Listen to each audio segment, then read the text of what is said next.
Go ahead. Your motion maker left for today. Yes.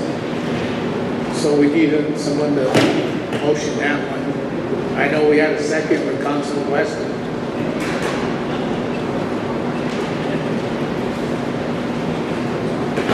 And we had some questions on this particular one, so we're gonna move it down the list there. Hopefully she'll Just do a motion to table. You're gonna do a motion to table? Okay.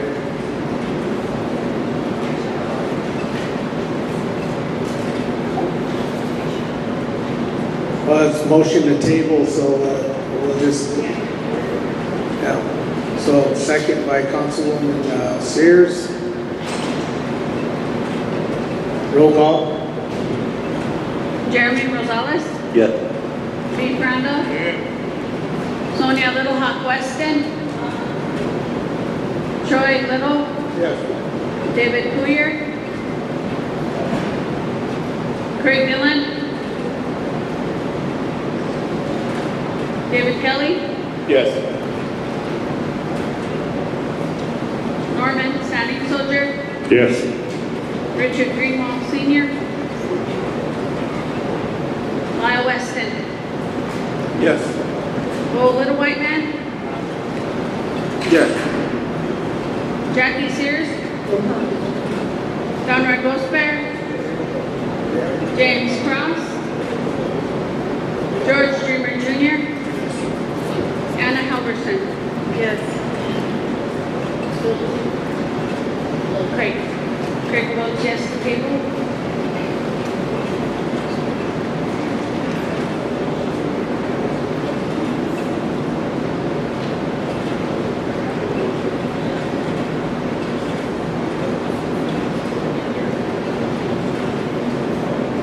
$15 yes.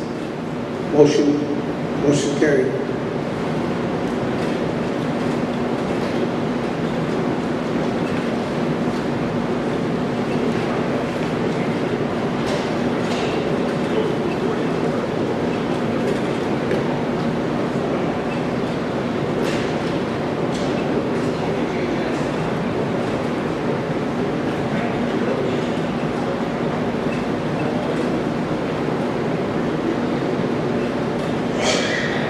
Any committee members from HHS? All right, Norman, can you get the next resolution? Thank you, sir.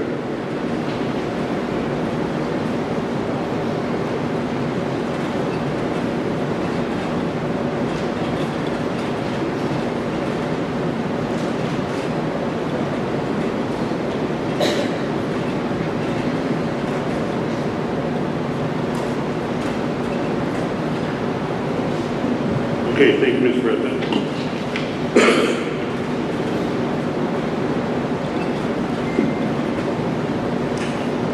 Okay, resolution of the Oglala Sioux Tribal Council does hereby change the oversight structure for the OST Rapid City Public Law 93-638 contract programs, Native Women's Health Care, Rapid City CHR program, and the Native Healing Program. As standalone programs, and oversight will be the executive director, and changes to reflect in the scope of work for the Rapid City PL 93-638 contract.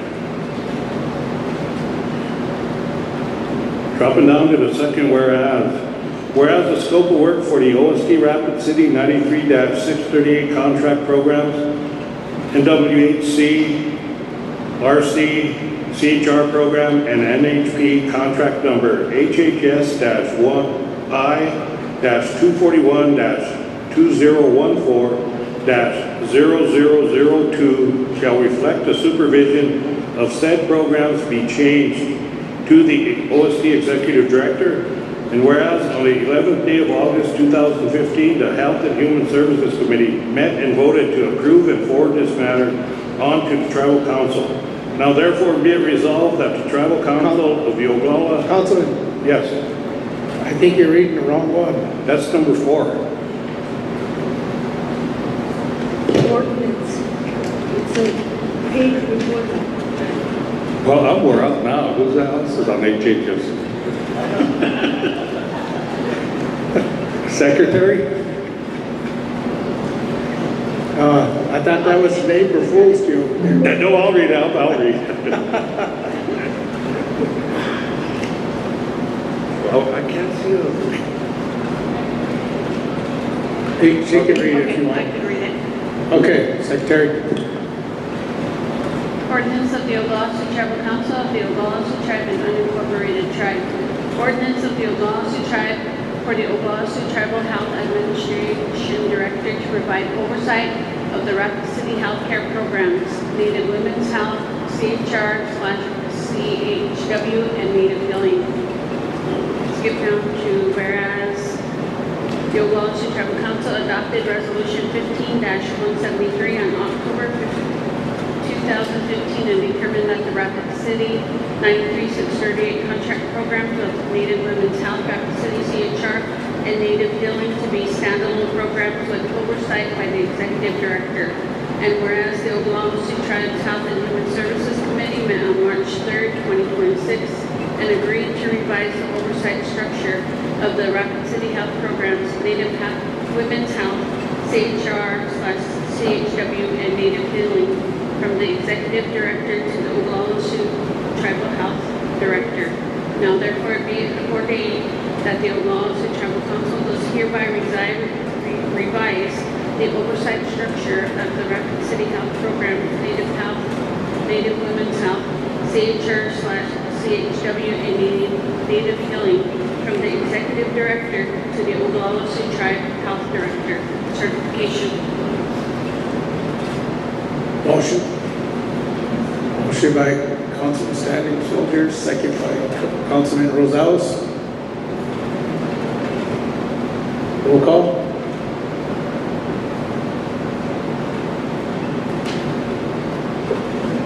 Jeremy Rosales, Yes. B. Frando,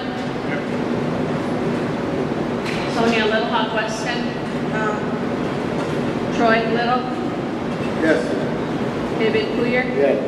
Craig Dillon, David Kelly, No. Norman Standing Soldier, Yes. Lyle Weston, Bo Little White Man, Yes. Jackie Sears, Don Gosper,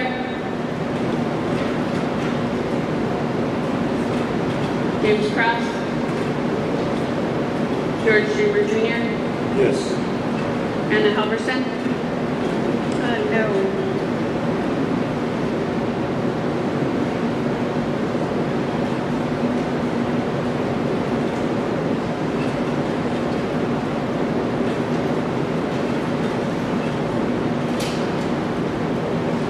Eleven yes, 2 no, 2 not voting, motion carried.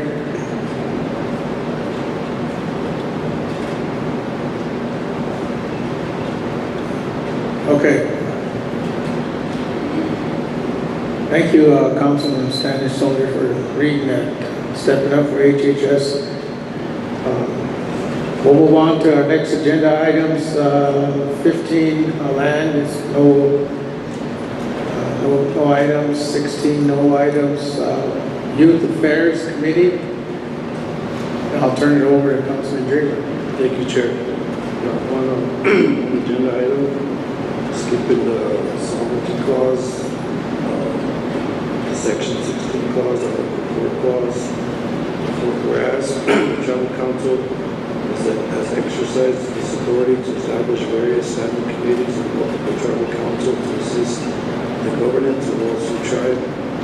Whereas Article 4, subsection 1S of the Oglala Sioux Tribe Constitution, the Tribal Council has authority to adopt laws regulating the procedure of the standing committees of the Tribal Council. Whereas by ordinance, the Tribal Council has established certain requirements for the standing committees, including the board requirements for the committee meetings. Whereas on November 21st, 2025, the Affairs Committee of the Tribal Council approved a motion to recommend changing the core requirement for meetings supposed to be of the Youth Affairs Committee to 3 members, and whereas the Tribal Council agrees with the recommendation of the Youth Affairs Committee, therefore be it ordain that the Oglala Sioux Tribal Council hereby amends existing law to provide that the quorum for meetings of the first committee of the tribal council shall be 3 members. Be it further ordained that this ordinance shall take effect immediately. Motion. Motion by Councilman Dreamer, second by Councilman, oh, you got a question, go ahead. Just one question, what's considered a youth?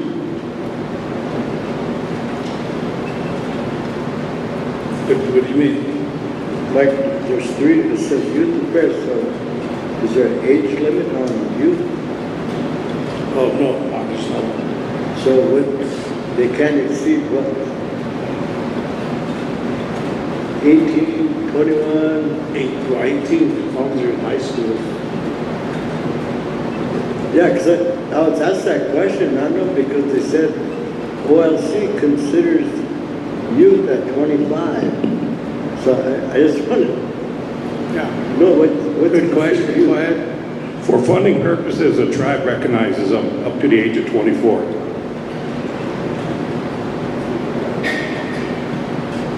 I was 24 then, so thank you for that. It's 24.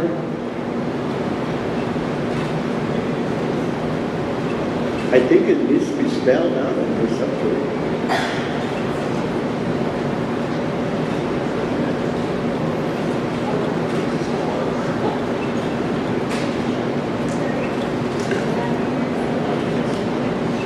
Go ahead, Chairman. So I reading this and the understanding this is for the Youth Affairs Committee for Tribal Council.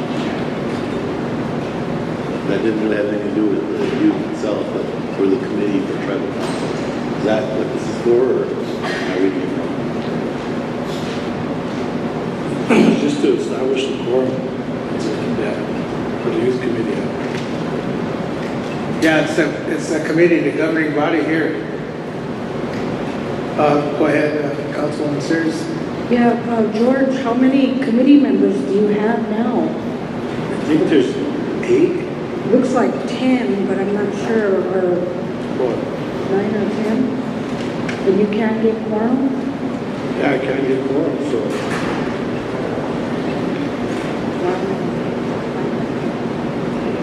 I'm not gonna hold their hands either, so.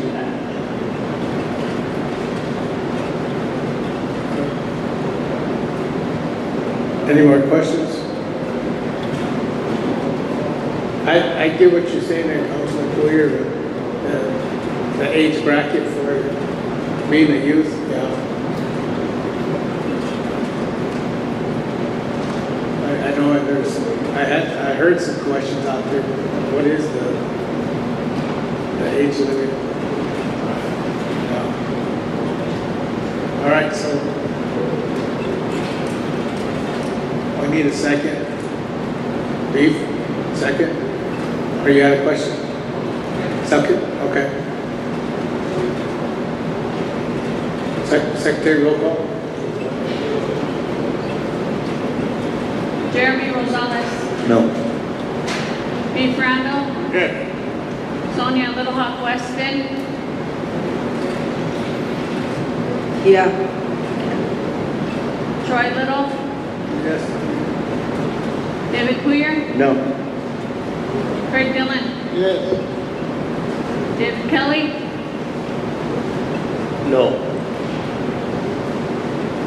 Norman Standing Soldier, Yes. Lyle Weston, No. Bo Little White Man, Yes.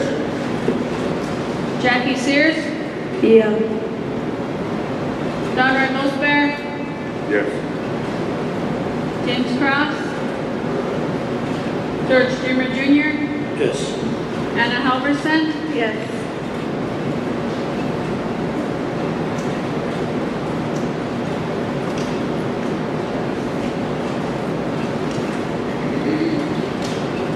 Nine yes, 6 no, motion carried. That's it, thank you, Chair. Thank you, Councilman. Okay, moving on, Economic Business Development Committee. Turn it over to the chair. Councilman Cross. I will German read the resolutions. Who determines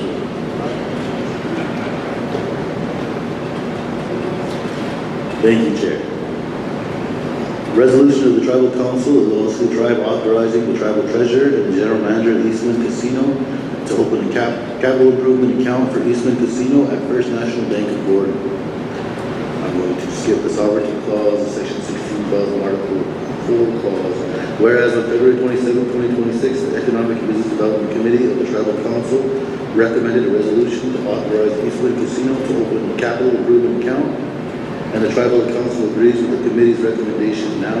Therefore, be it resolved that the Oglala Sioux Tribal Council hereby authorizes the tribal treasurer and the general manager of Eastwood Casino to open a capital improvement account for Eastwood Casino at First National Bank of Bighorn. Certification motion. Motion by Councilman Rosales, second by Councilman Cross. Roll call. Jeremy Rosales, Yes. Lee Randall, Sonia Little Hawk Weston, Troy Little, Yes. David Poyer, Craig Dillon, David Kelly, Yes.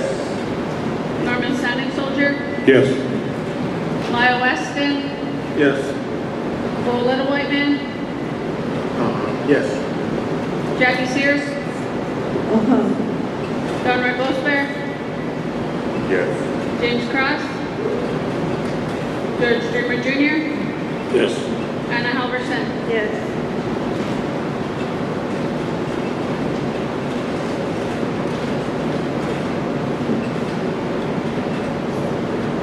Unanimous, motion carried.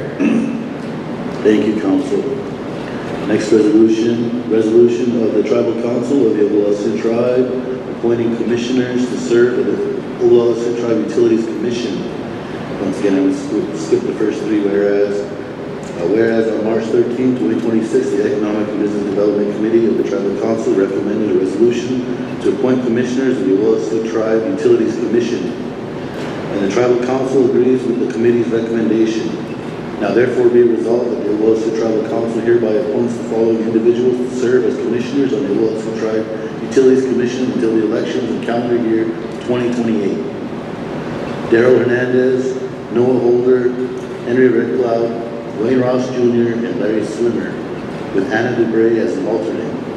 And be it further resolved that the terms of office of the commissioners named in this resolution shall begin immediately upon approval of this resolution and shall end with new commissioners when new commissioners are selected in the tribe's election cycle in the year 2028. Certification motion. Motion by Councilman Rosales, second by Councilman Poyer. I've got a question. Mr. Rosales, can we say in the be it resolved clause, appoints the following individuals to serve as commissioners on the Oglala Sioux Tribe Utilities Commission effective immediately and until the elections. Yeah. We'll move to that. Yeah. Okay.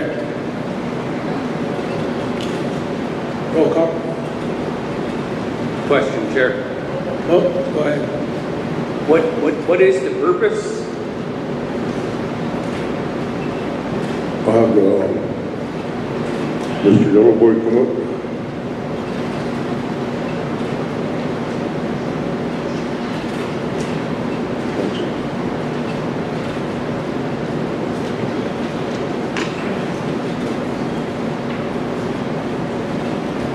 Good afternoon, Tyler Yellowboy, Director of the OST Utilities Program. What was the question? We can't hear back there.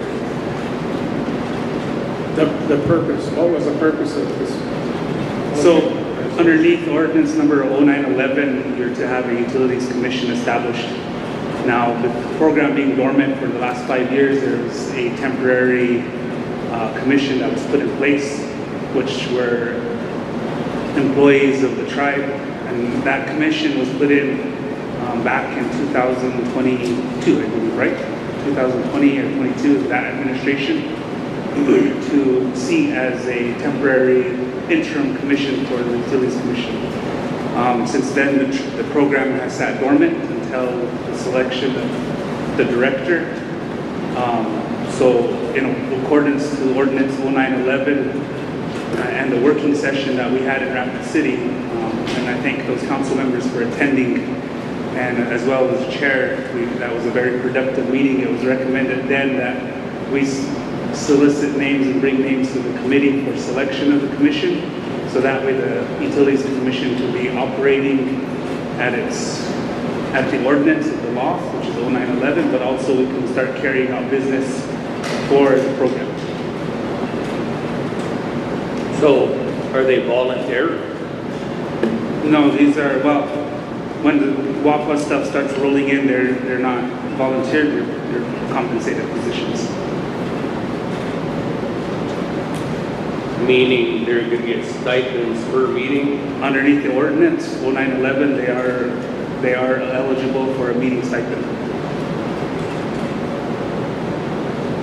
Is there a budget to go with this?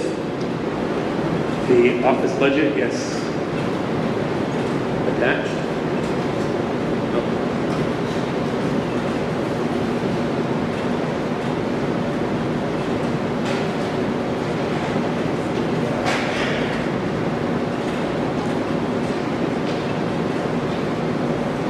If I may, we did get a budget, and then it was brought to us, however, it wasn't accounted for.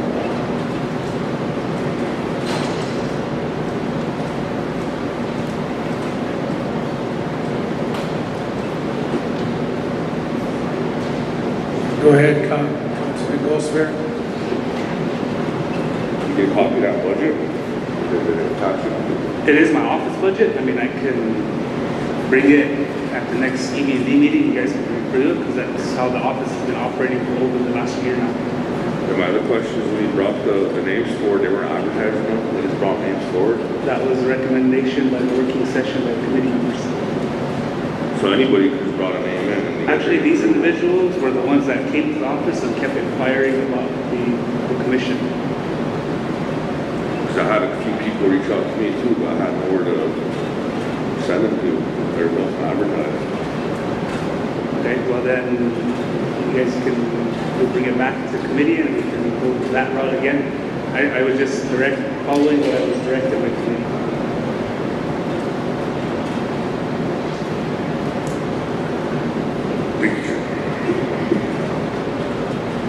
Councilwoman Little, I do know that Mr. Yellowboy did bring the budget, but like Jeremy is saying, Councilman Rosales said, it's not attached on here, but I think we did question some of those things in our EBZ meeting, but he did give us an answer to it.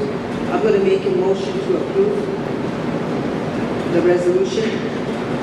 Or did you make a motion, Jeremy? Yeah, to approve. yeah, there's a first and second. Okay, all right. Okay, roll call.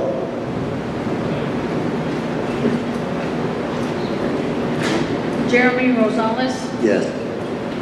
Beef Randall, Yeah. Sonia Little Hawk Weston, Troy Little, Yes.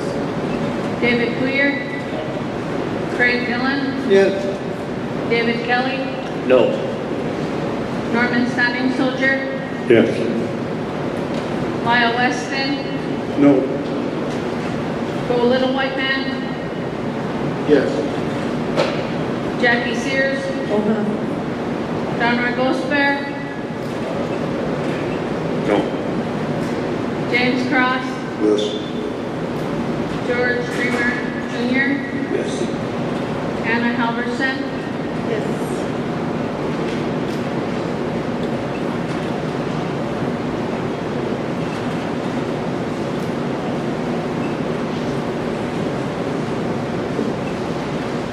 Twelve yes, 3 no, motion carried. Thank you, Council. My third resolution here is a resolution of the Tribal Council of the Oglala Sioux Tribe approving a contract with the law firm of Lynn Jackson, Schultz, and LeBron, PC, to serve as attorneys for the Tribal Voting Rights Office. Again, Hang on, I got a question. Yeah.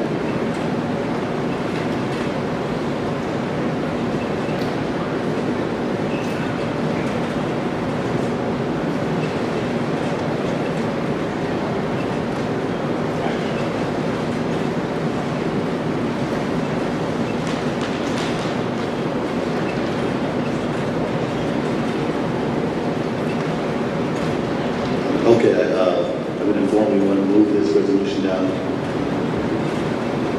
by the attorney. So we'll move on to the next resolution.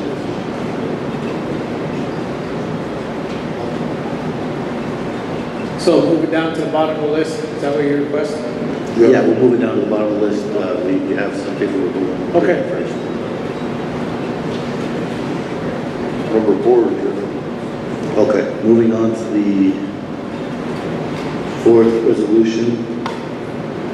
Is there a name? yeah, we got 2 names.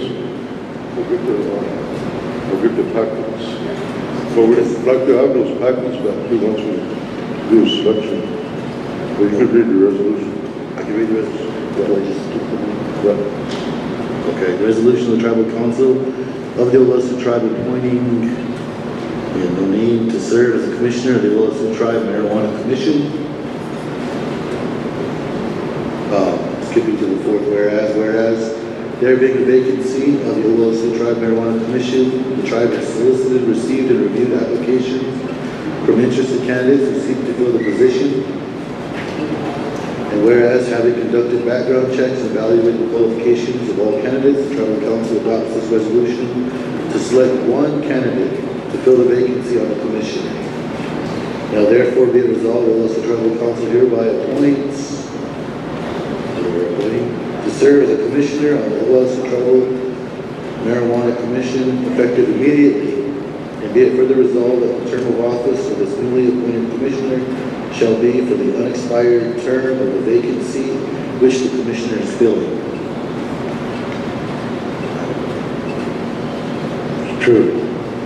Mr. Chair. Yeah, go ahead. We can do the selection today. It's been advertised, right, Stacy? We advertised this position for a while, and through HR, we've advertised this.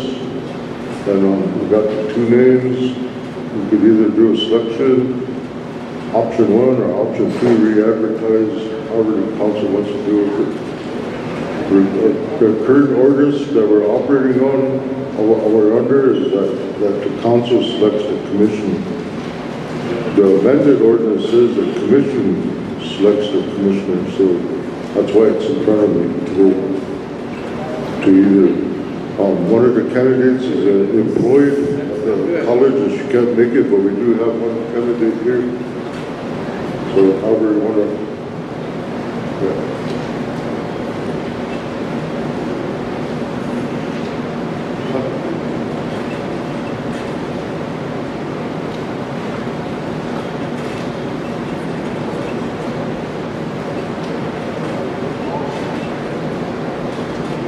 Well, you have to, should consider both applicants.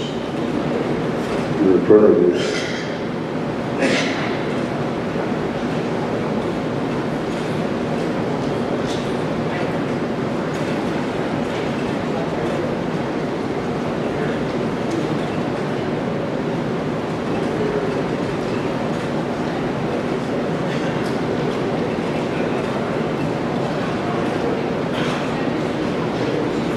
Jim, Yo.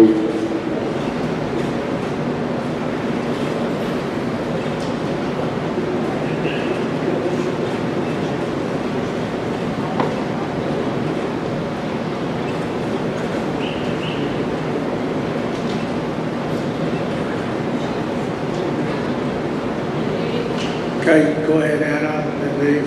Thank you. Are we allowed to do a motion on candidate?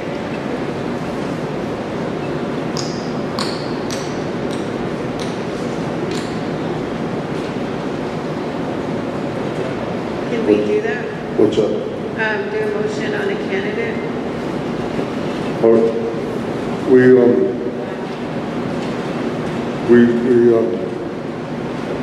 should, I think one of the candidates would like to be here, that doesn't here, to do the interview.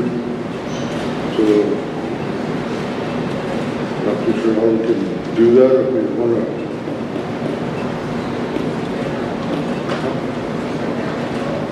Unless you, yeah.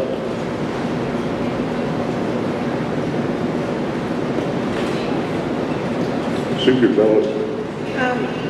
We didn't do that with the utility commissioners. But I'd like to hear from the candidates too,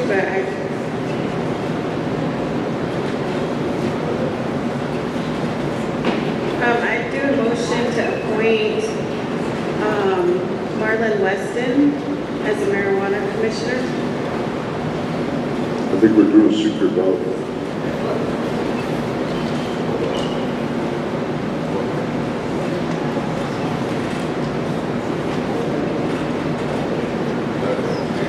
Defined.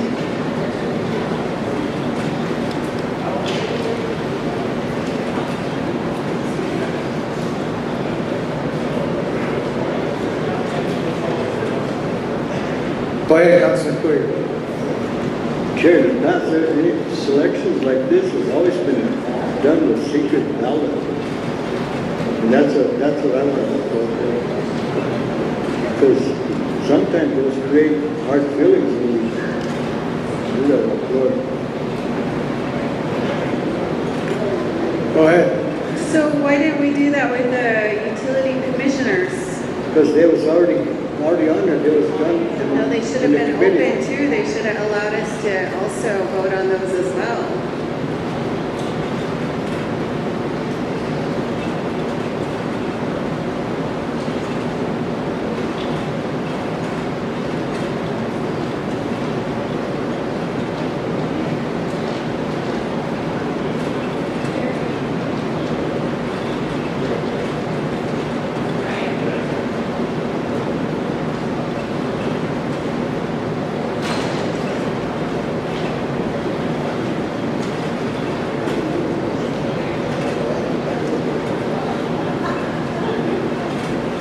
So I think the other one,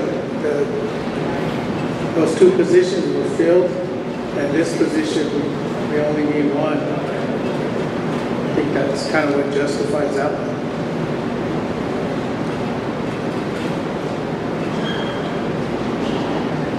From my understanding.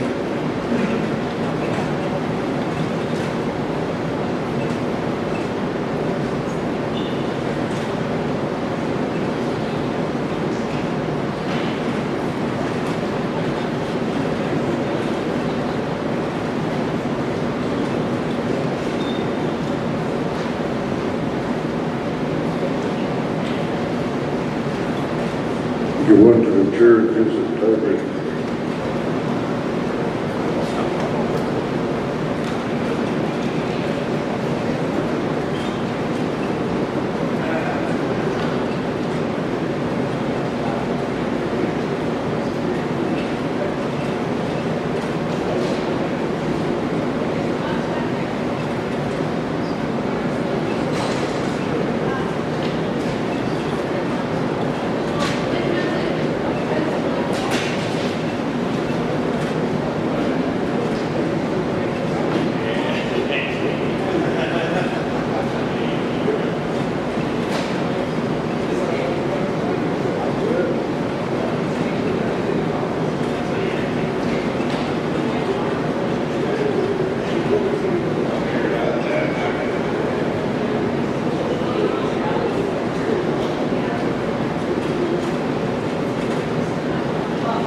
All right, we'll recognize Councilman Jumping Eagle at 2:45.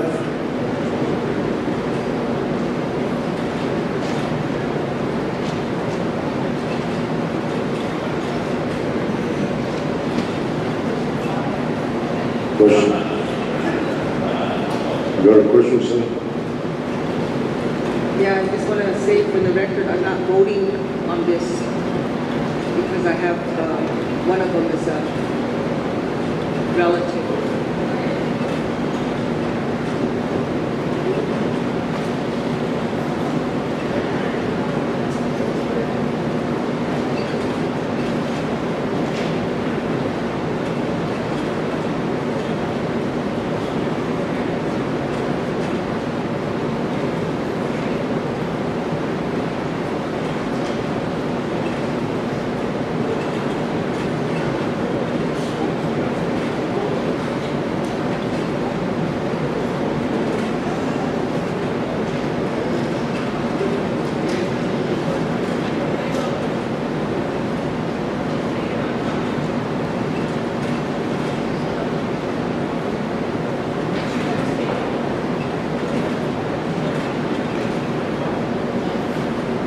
Okay, I'll read off the votes here that was collected. First one is Naomi.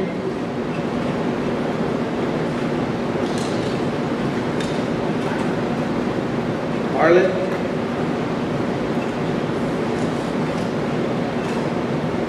Alicia.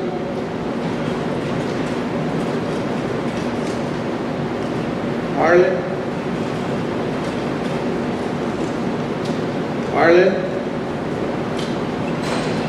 Marlon. Naomi. Naomi. Marlon. Marlon. Marlon. Naomi. Marlon. What was that? 5 for Naomi and 8 for Marlon. Looks like Marlon. Congratulations. Marlon here? Oh, yeah. If you want to say a few words, more than welcome.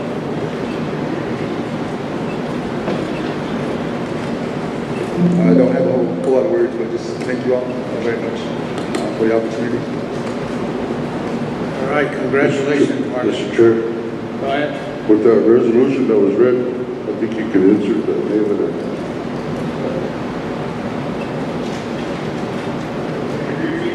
Yeah, you need to reread it. Yeah.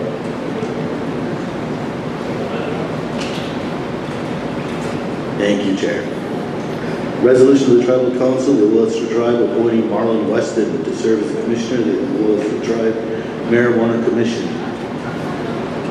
And skipping to the fourth whereas there being a vacant seat on the Oglala Sioux Tribe Marijuana Commission, the tribe has solicited, received, and reviewed applications from interested candidates who seek to fill the position. And whereas, having conducted background checks and evaluated the qualifications of all candidates, the Tribal Council adopts this resolution to select one candidate to fill the vacancy on the commission. Now therefore be it resolved that the Oglala Sioux Tribal Council hereby appoints Marlon Weston to serve as a commissioner on the Oglala Sioux Tribe Marijuana Commission effective immediately. Be it further resolved that the term of the office of this newly appointed commissioner shall be for the unexpired term of the vacant seat which the commissioner is filling. Make a motion.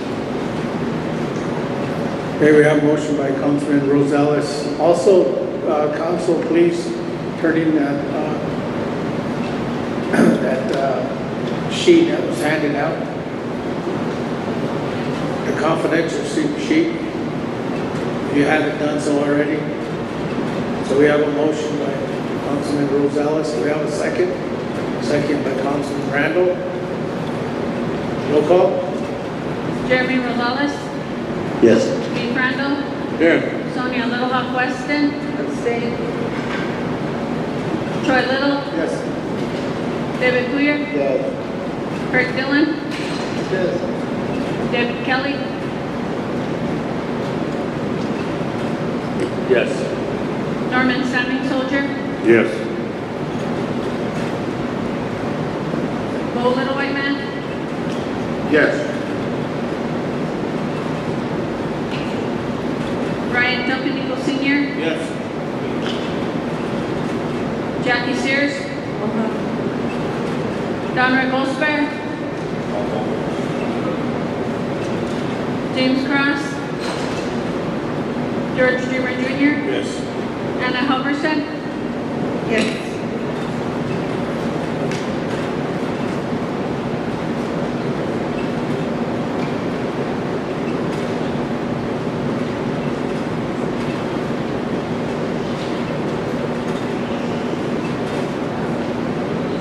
Thirteen yes, 1 abstain, 1 not voting, motion carried.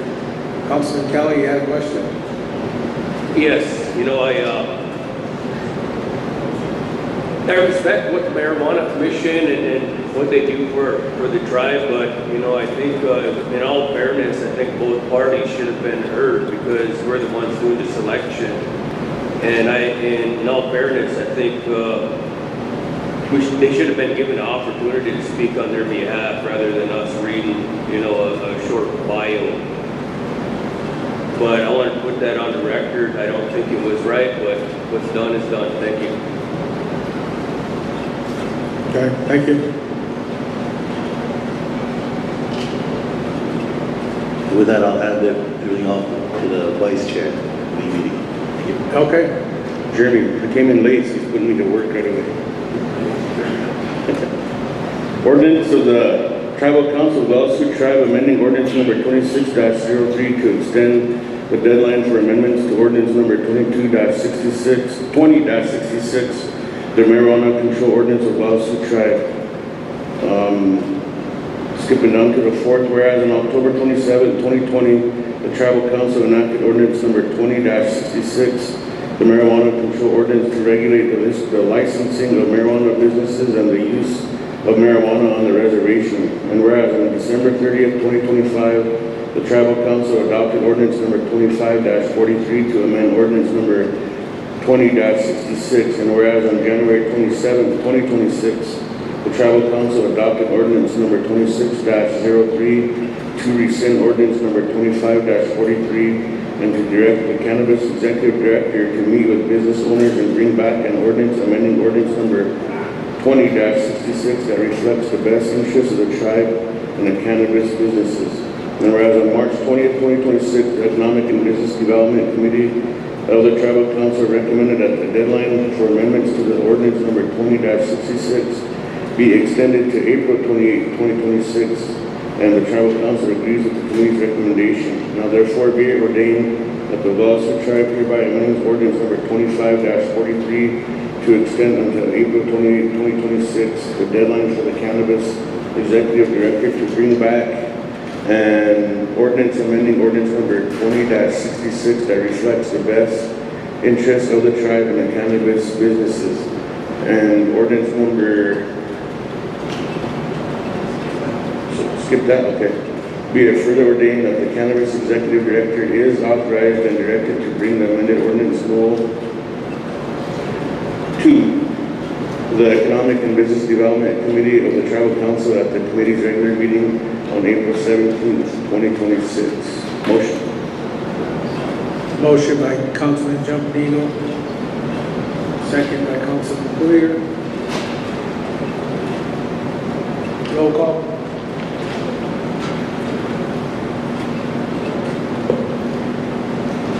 Jeremy Rosales. Yes. Dave Crandall. Yeah.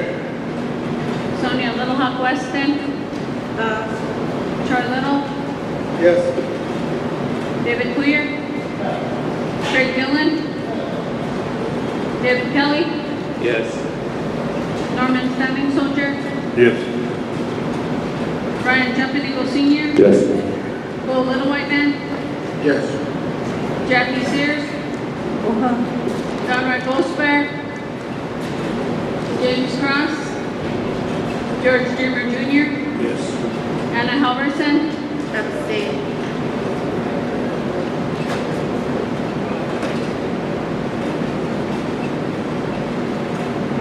$13 yes, 1 abstain, 1 not voting, motion carried.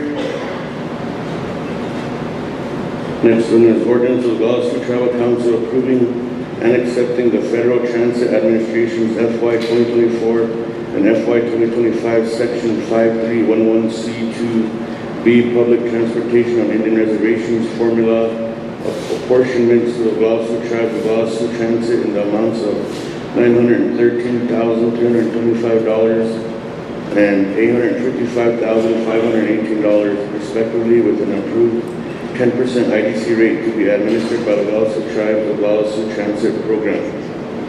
The fourth, whereas the Economic and Business Development Committee of the Oglala Sioux Tribal Council is the standing committee for the Oglala Sioux Tribe's Oglala Sioux Transit and recommended on March 20th, 2026, the approval and acceptance of the FTA's FY 2024 and FY 2025, Section 5311C2B, Public Transportation on Indian Reservations Formula Apportionments to the OST's Oglala Sioux Transit in the amounts of $913,325 and $855,518 respectively, with an approved 10% IDC rate to be forwarded onto the Finance Committee for approval and acceptance. And whereas the Finance Committee of the Oglala Sioux Tribal Council did recommend on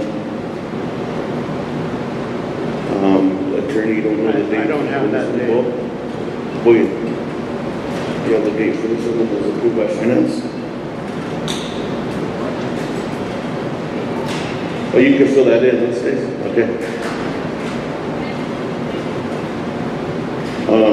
The approval and acceptance of the FY 2024 and FY 2025 Section 5311C2B Public Transportation on Indian Reservations Formula Apportionments to the West Seas Oglala Sioux Transit in the amounts of $913,325 and $855,518 respectively, with an approved 10% IDC rate to be forwarded on to the Oglala Sioux Tribal Council for approval and acceptance. And whereas the OST Department of Transportation Oglala Sioux Transit Program is currently funded by the Federal Transit Administration to operate a deviated fixed route rural transit system on the Pioneer Indian Reservation.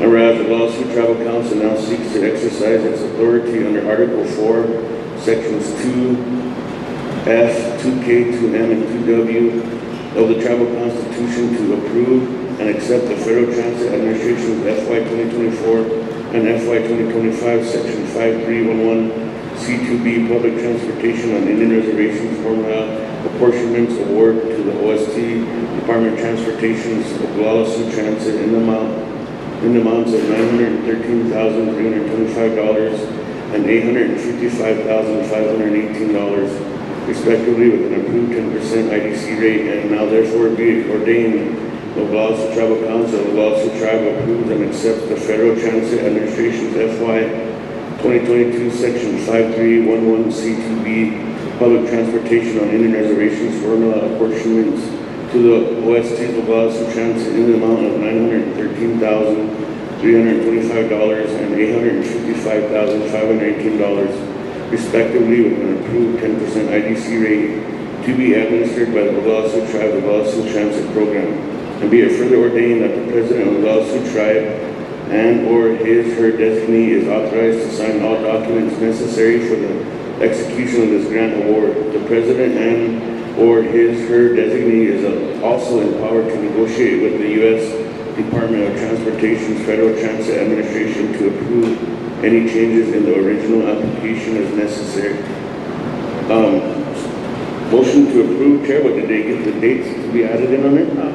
Mr. Jumping Eagle? Yeah. On the first page, the last whereas clause should be stricken entirely. Okay. And in the previous whereas clause, the words "to be forwarded onto the Finance Committee for approval and acceptance" should be stricken. Okay. And on the second page, in the "be it ordained" clause where it says FY 2022, it should say FY 2024 and FY 2025. Okay. You got all that, Stacy? I'll do that. Okay. Motion to approve. But And those, also the date for that is March, for the fourth whereas is March 20th, EMD. Yes. March Okay. 20th, 2026. Motion to approve with the changes. Okay, so we have motion by Councilman Jumping, second by Councilman Rosales. Roll call. Jeremy Rosales, Yes. Steve Randall, Yes. Sonia Little Hawk Weston, Troy Little, David Queer, Craig Gillen, Yes. David Kelly, Yes. Carmen Standing Soldier, Yes. Ryan Jumping Sr., Yes. Bo Little White Man,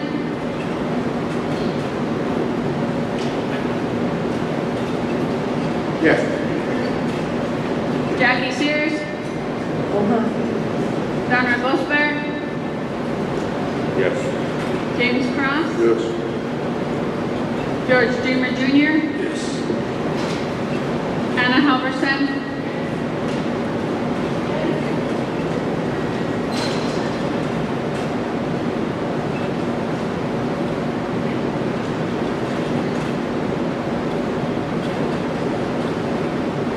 Fourteen yes, one not voting, motion carried. Go ahead. I have a couple of questions.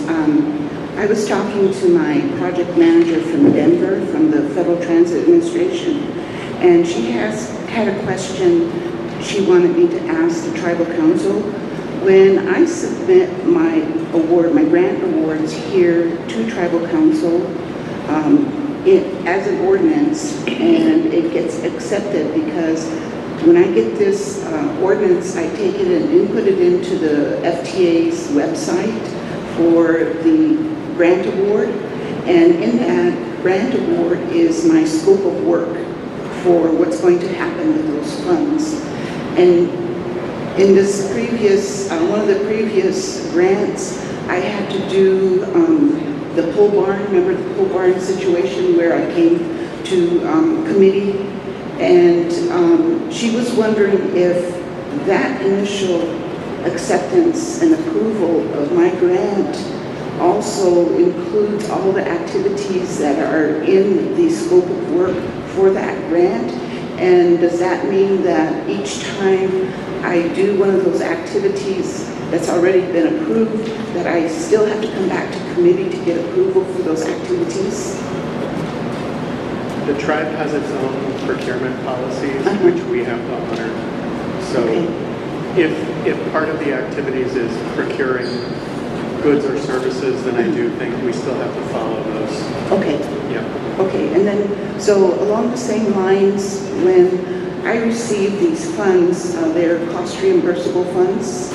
So I am constantly reminded by our treasurer that our balance is always in the negative for our grant, but I can't request a drawdown until I expend those funds.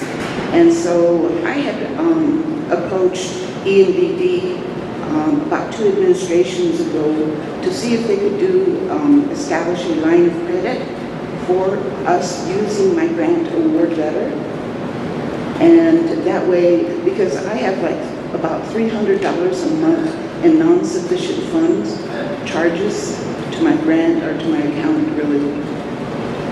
And I mean, I don't need the answer right now, I just wanted to... I would recommend that we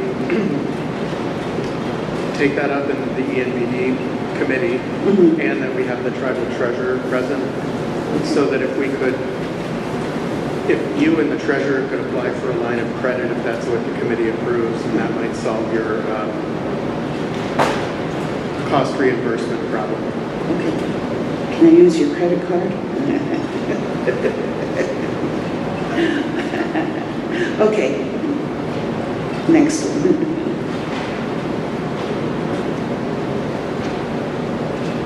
Resolution of the Oglala Sioux Tribe authorizing the filing of application with the Federal Transit Administration and Operating Administration of the United States Department of Transportation for federal transportation assistance authorized by 49 U.S.C. Chapter 53, Title 23, United States Code or other federal statutes administered by the Federal Transit Administration.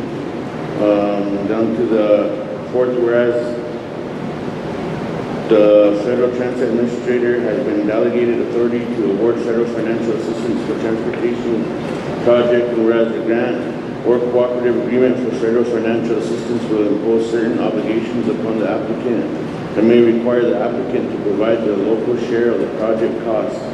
And whereas the applicant has or will provide all annual certifications and assurances to the Federal Transit Administration required for the project. Now therefore be resolved by the Oglala Sioux Tribe.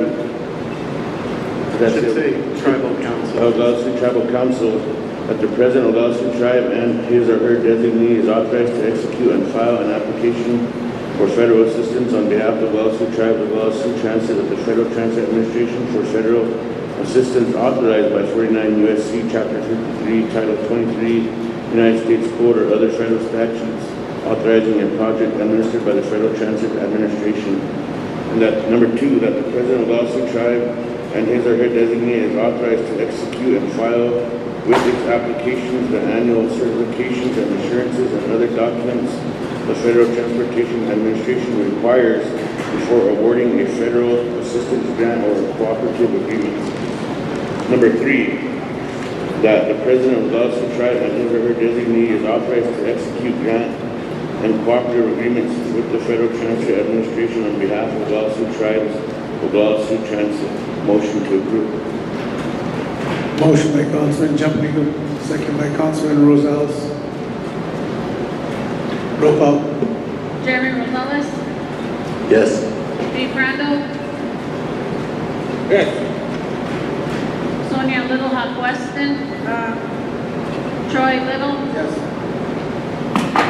David Poyer, Yes. Craig Dillon, Yes. David Kelly, Yes. Norman Standing Soldier, Yes. Ryan Jumping Eagle Sr., Yes. Bo Little White Man, Yes. Jackie Sears,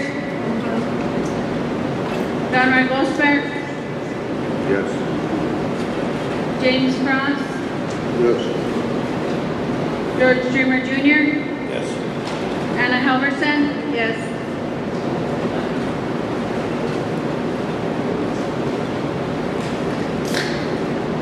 15, unanimous, motion carried. Resolution of the Tribal Council of Oglala Sioux Tribe approving the purchase of equipment for the Oglala Sioux Tribe Transit Department.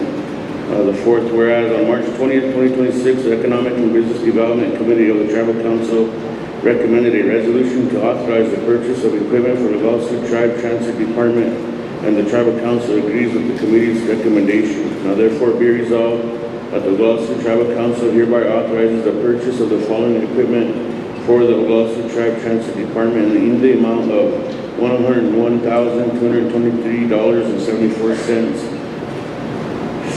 592.CS 592 by 14.1 white ribbed panel glaze HL torsion, and be it further resolved that prior to the purchase of this equipment, the Director of the Oglala Sioux Tribe Transit Department shall submit a purchase order request to the Financial Accounting Office of the tribe, identifying the source or sources of available funding for the purchase, describing the procurement method and confirming that the procurement method follows the tribe's applicable procurement policies.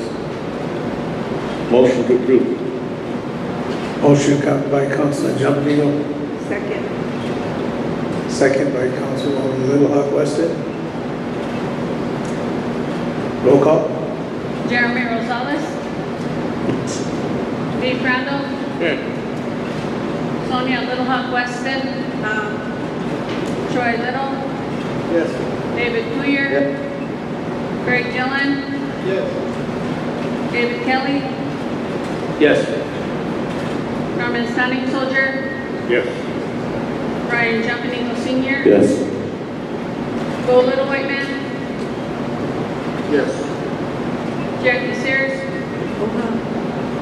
Conrad Gosper, Yes. James Cross, George Dreamer Jr., Yes. Anna Halverson, Yes.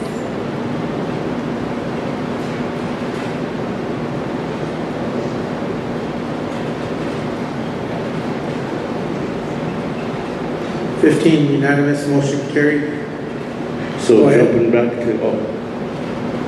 Hang on, we got, go ahead, Emma. Again, sorry. I just wanted to let you know about this table that I passed out. These are all the different types of funding that we receive for the transit. And just this morning, I got the award letter for fiscal year 26. For that amount, we had $894,087. And what FTA has allowed me to do is that amount doesn't cover totally the operating costs for the transit.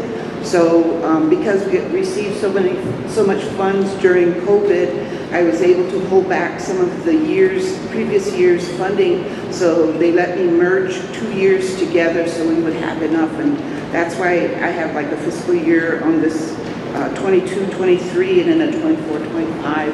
And then the next one, this is funding all the way up to, I believe it's June of 2028.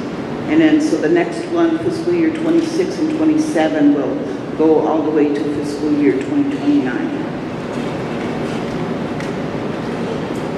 Councilor Kelly? I just want to jump back to your initial request, Emma. You know, I understand how the FTA works. I've worked with you for a long, long time, and you know, it actually puts a hardship, and I don't know what the total amount would be on all the overdraft charges that you have to absorb.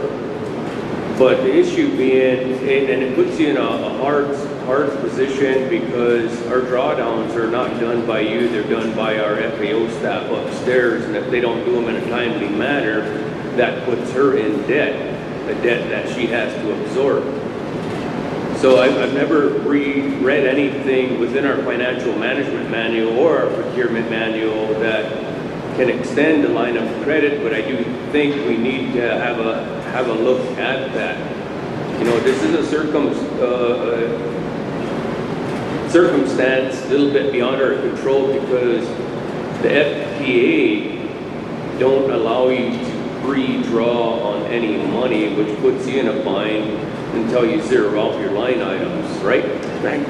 So, yeah, I really think we need to look at it, and I don't remember all the regulations under the FTA, but are there any other exemptions? Is there any way we can help resolve this issue other than tell FAO they need to do the drawdowns ASAP? A lot of it is dependent upon our expenditures. And I think in the past, there were some drawdowns that were done, but they were done incorrectly from the wrong accounts. And so Tony and I have been working really closely, and we're trying to do monthly drawdowns because, you know, at least we have our payroll, which runs about $50,000 a month. And so that's one thing that we can put on there really easily. And the rest of the expenditures that we have, we can tack those on to that and do a monthly drawdown, which makes it more, efficient for FTA to look at our grant and say, you know, that we're progressing as we stated in our grant application. So it is, you know, there's no other kind of waiver in place in their regulations. Everybody that receives FTA funds has to do cost reimbursement, even, you know, the state transit agencies. Thank you, Emma. Good explanation. Thank you. Thank you. Thank you all. Have a good day. Yes, thank you, Emma.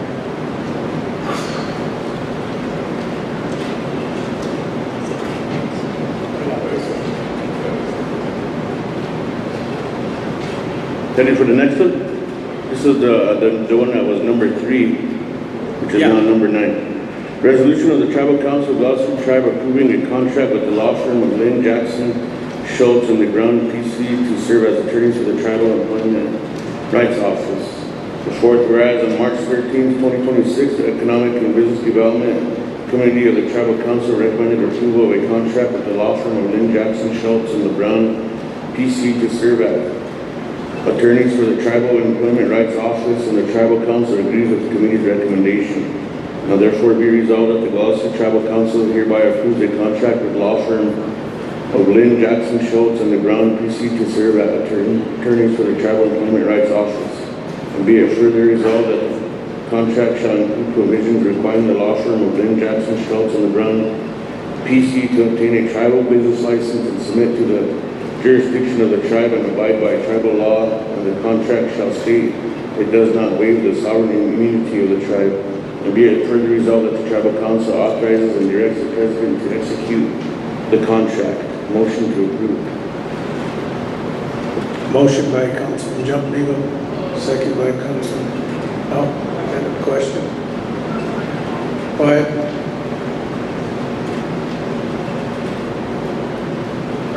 Are these the same attorneys you currently have on staff?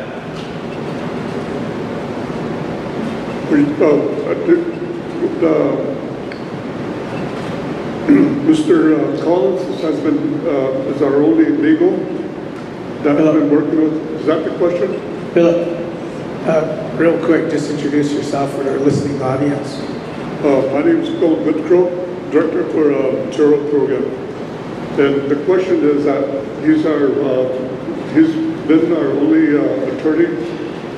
He's been with TERO since, been asking questions, and I think Beef might know that he's been on there since 2015, so he's probably going on his 11th year as serving as an attorney for the TERO program. So he's already an existing attorney with Lynn Jackson, Schultz, and LeBron? Yes. Okay. When did his contract expire? Because, it's going to go until the end of this fiscal year.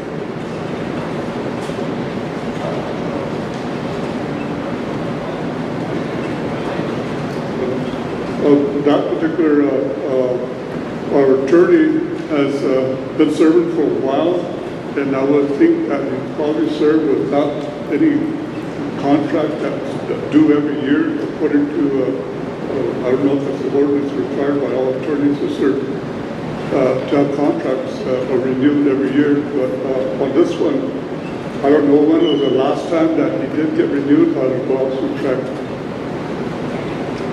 So you got an attorney working without a contract now?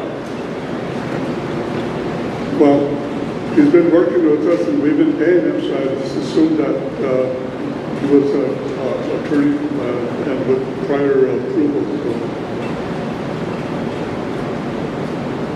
You're the director. Yes, I know, but I just did research. And to me, I thought he was been there and serving, and I don't maybe had a 5-year contract or whatever the case may be. So, I got one question on dispute resolutions number 16 on your contract.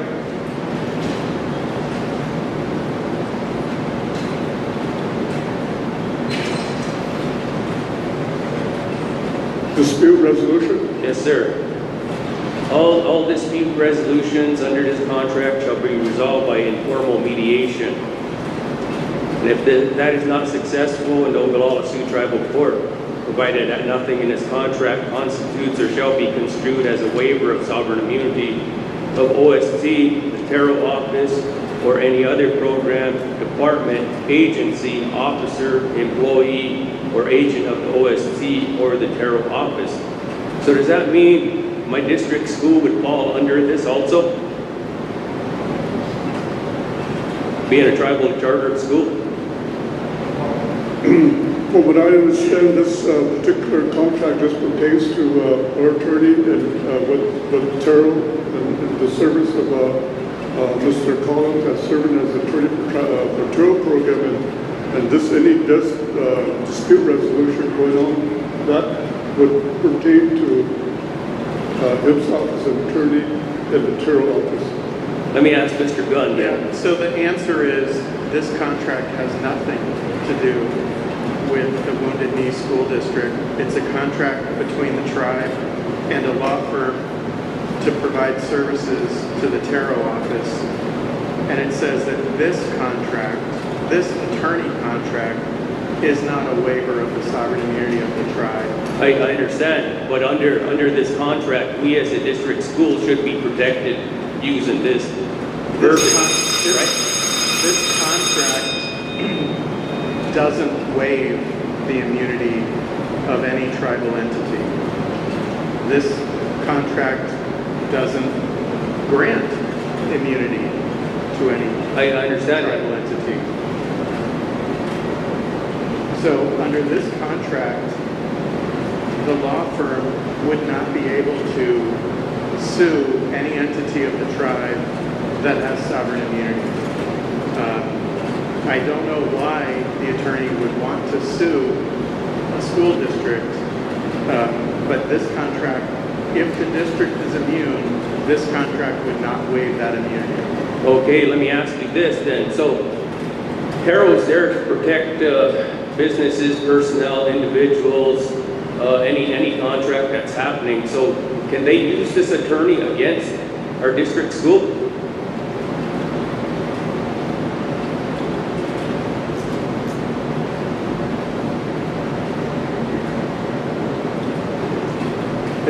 The TERO office is going to have the services of an attorney to assist with all lawful business of the TERO office.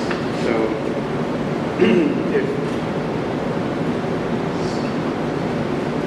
I don't know if I'm capable of getting down in the weeds about whether that might ever be against the school. But if it's TERO business, then the attorney will represent TERO on TERO business. Even if it's against one of its own tribal entities? I don't know how to answer that question. The TERO Commission has certain duties under tribal law. It will carry them out. This just allows them to have the use of an attorney in carrying out those duties. Well, you gotta realize I'm just trying to protect my school too, so. I understand.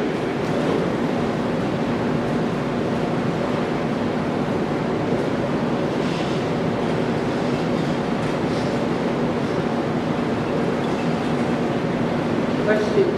Go ahead. You know, I think that, I hear what Councilman Kelly is saying, but at the same time, this contract, to me, is a contract that this attorney is working with TERO. So whatever comes or arises within TERO, they have an attorney to work with them on it. So that's the reason why this contract is sitting in front of us, because they need an attorney. So I think that's something that I'm just kind of understanding. That's why it's in front of us, is to work with TERO, the TERO program. Are you done? Yeah, I'm done. Go ahead, Councilman Weir. I really thought that all the attorney contracts, anything else, all end at the end of this administration. So they enter into the contracts to start, say the next term would start January 1 of 27 and run for 2 years. But I don't understand this contract. There's no ending. It could be perpetual, I guess. It does have 1 year on there. At the end of December 26th, once it's approved today, it's in here. Am I right, Mr. Yeah, Gunn? it's paragraph 3. It does say that it will terminate on December 31, 2026. Paragraph 3.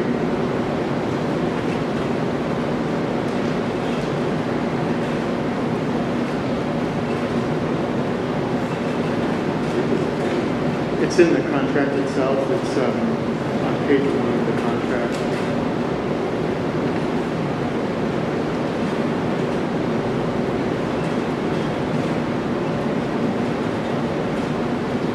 You good? Councilman Goster? Thank you, Chair.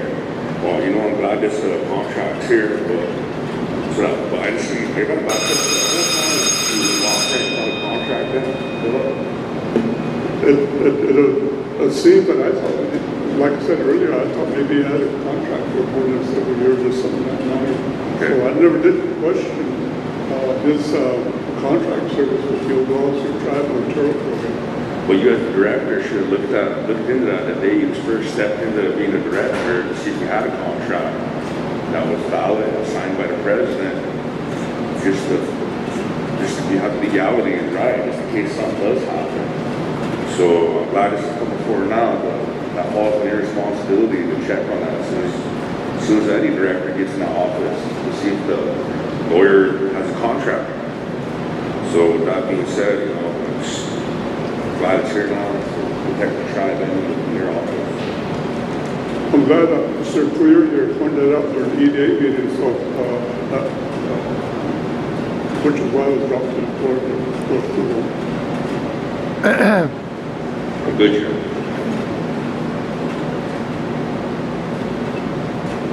Mr. Chairman? Yes, go ahead. I know that, you know, in any time that we're dealing with any contract with the whether it's a school or any other entity of the Oglala Sioux tribe, and we're dealing with a prime contractor and so forth, usually we deal with a prime contractor, and then now we're dealing with one of these schools, and it seems like we're portrayed as the bad guys, but whenever the TERO Commission meets, there's 9 of them, and usually there's always one gone, or we always have a full quorum at these meetings, and so we always have 8 or more at each meeting, which is pretty good, and for their attendance to be there. And we've been dealing with issues of other contracts and disputes and so forth, but it's always within the confines of the TERO ordinance. And this TERO ordinance is to protect our contractors when they say indented preference. Indented preference is a goes across the country. Every TERO offices within the other tribes have basically the same principles or language as protecting our local contractors, which is indented preference. And indented preference, it goes on more depth as you go along. When you go into section 1 and section 2, that spells it out more. When you're dealing with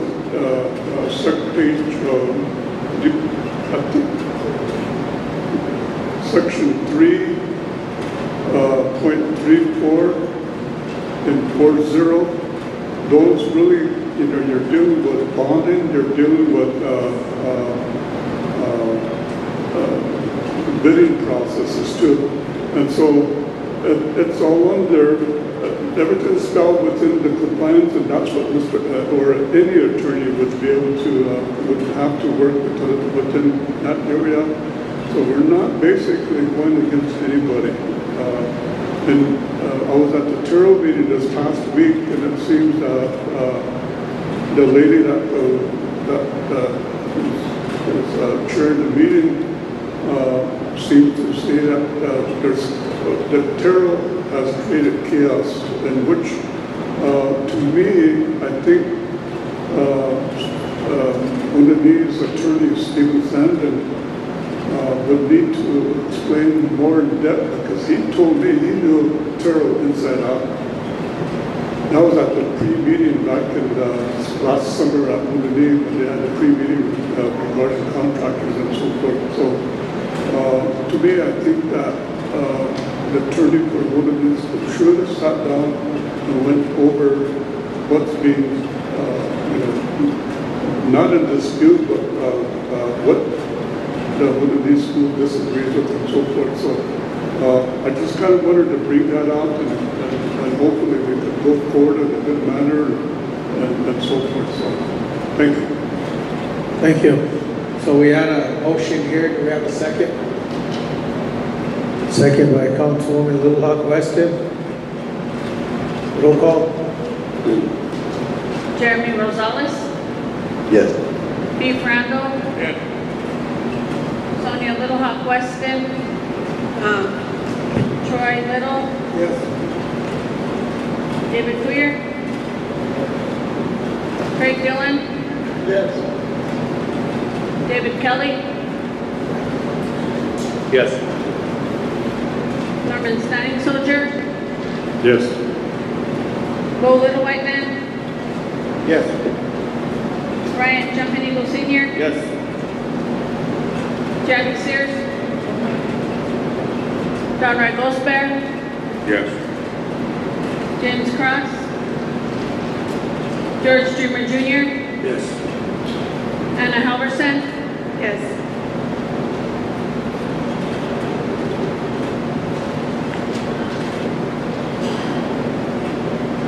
15 unanimous, motion carried. Chair, one more, let's say, well, thank you for each one of you, and I'll be sure to bring this resolution back to our council approval on December 26th. Thank you. Okay, thank you, Philip. Yeah, go ahead. Philip, question. Do you have any idea when they're gonna start on the streets again in Pine Ridge? As a He construction? said, from what I understand, I've been asking Kate, they're kind of monitoring the process.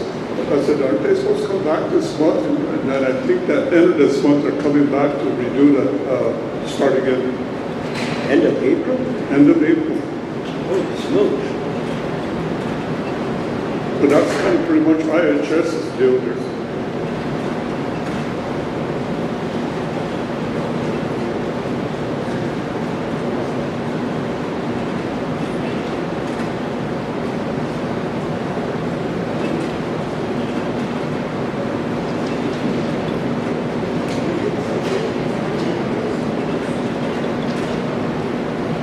Can we get a 5-minute break?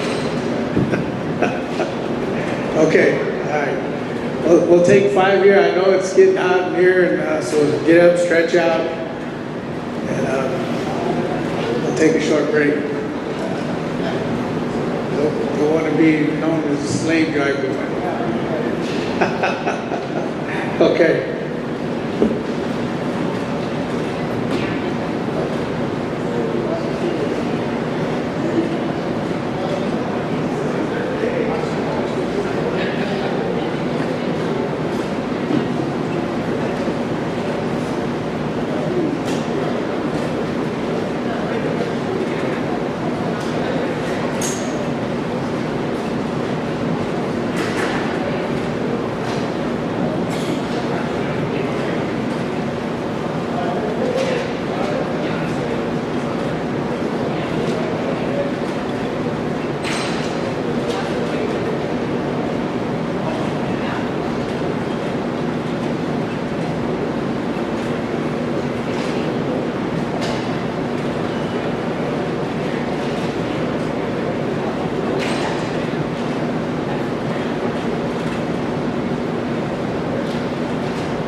Motion to approve.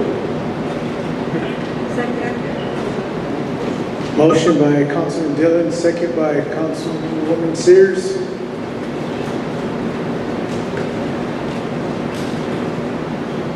Roll call.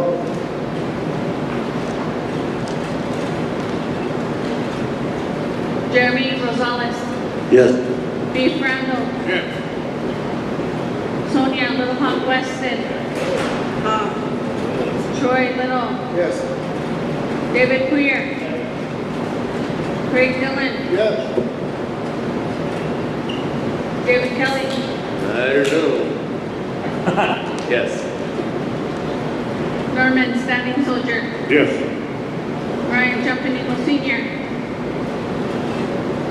Chair, I had some questions, but can I ask them after the? Yeah. Okay, yes. Golden White Man. Yes.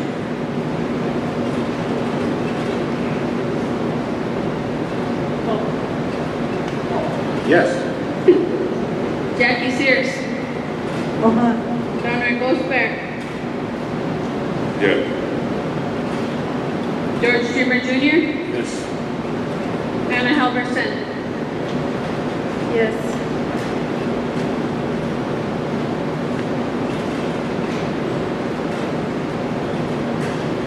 Fourteen unanimous, motion carried.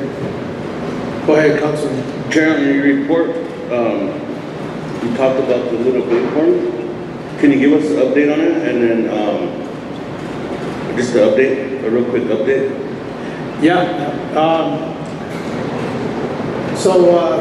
We've been working on this, having planning meetings here because it's all the Sioux tribes and our allied tribes. We all agreed to move it around and host. The next one will be in Rosebud. What was the date on it? 16th and 17th. Also, we're planning on having planning meeting here at the tribal level next week, the 10th. And that's, we're welcoming everyone, whoever wants to come and listen or throw ideas out there, give input. We always leave these meetings open. We don't set anything in stone, so that way we can collect your information, or if you have something to bring to the table, you're more than welcome. This is a historical event, and 150th is going to be a little bigger than what it normally is because of 150th anniversary. So we did secure some land at the actual campsite when this battle occurred 150 years ago, which is right across the Little Bighorn River, right below the battle site. So it's right there, it's prime land, and it's actual camps where all the Sioux tribes and the allied tribes camped back then when the battle took place.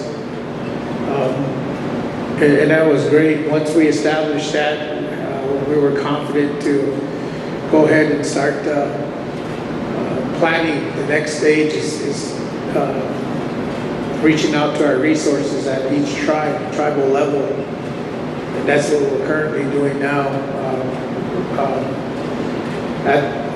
On the Great Plains level, I am the chairman of the Great Plains, so I did request a budget from the Great Plains region to help out and assist with all the tribes at this magnitude of tribes coming together and allied tribes.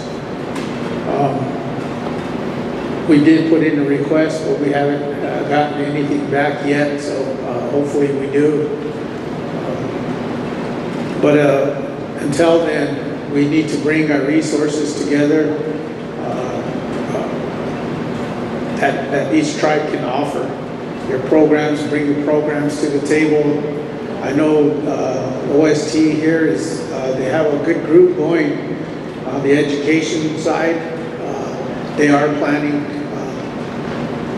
to take schools up there and set up a separate site right across the river from the actual location where we're going to set up camp.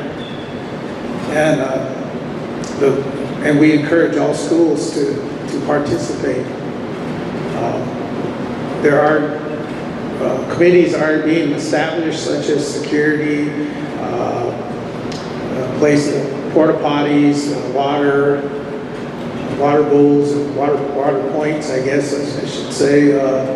All those things that need to have to set up camp will be looked at, and also, of course, the safety for this event, to make it a safe, clean event. I'll say that again. It's drug and alcohol free event. So any illegal activities will not be tolerated at this event. We'll have enforcement there to check on those things, because we have people attending there at all levels, from the youth all the way up to the elders. So it's going to be a big event, and we're anticipating over 1,000 riders, maybe 1,500. And we are planning a route to all ride in together and do the charge. I know I did speak with the veterans for veterans, color guards and things like that. I know the schools are bringing our tribal flags with them, so we encourage you to bring your tribal flags, just to show, that your representation of your tribe and things like that. So we do have tribes even from Canada reaching out all over, wanting to participate in this event or witness this event, this 150th. So it is gaining attention as we move on. And we're also collaborating with the Park Service on this. They'll be doing their own ceremony on the actual 25th, I guess 24th, 25th, and 26th. They'll be doing their events there, so they'll be planning all their dignitaries up there. But across the Little Bighorn River, the Sioux tribes and allied tribes will be planning our events. And we are on private land, so we pretty much can do whatever we want. And that's how we're going to plan it.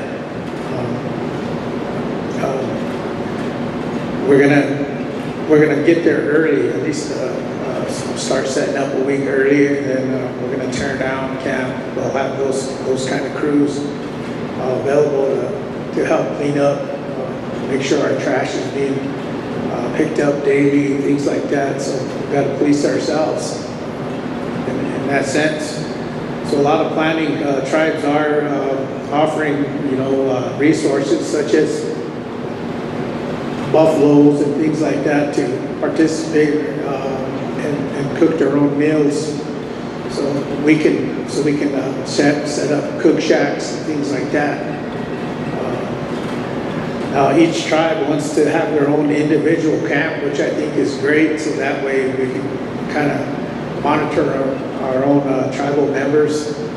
There are going to be vendors, things like that. People probably want to sell T-shirts and jewelry and things like that. We'll have to figure out how we're going to set that up and monitor.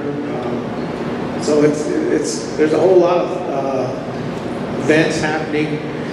The Crow tribe I think they're having Crow Days that week.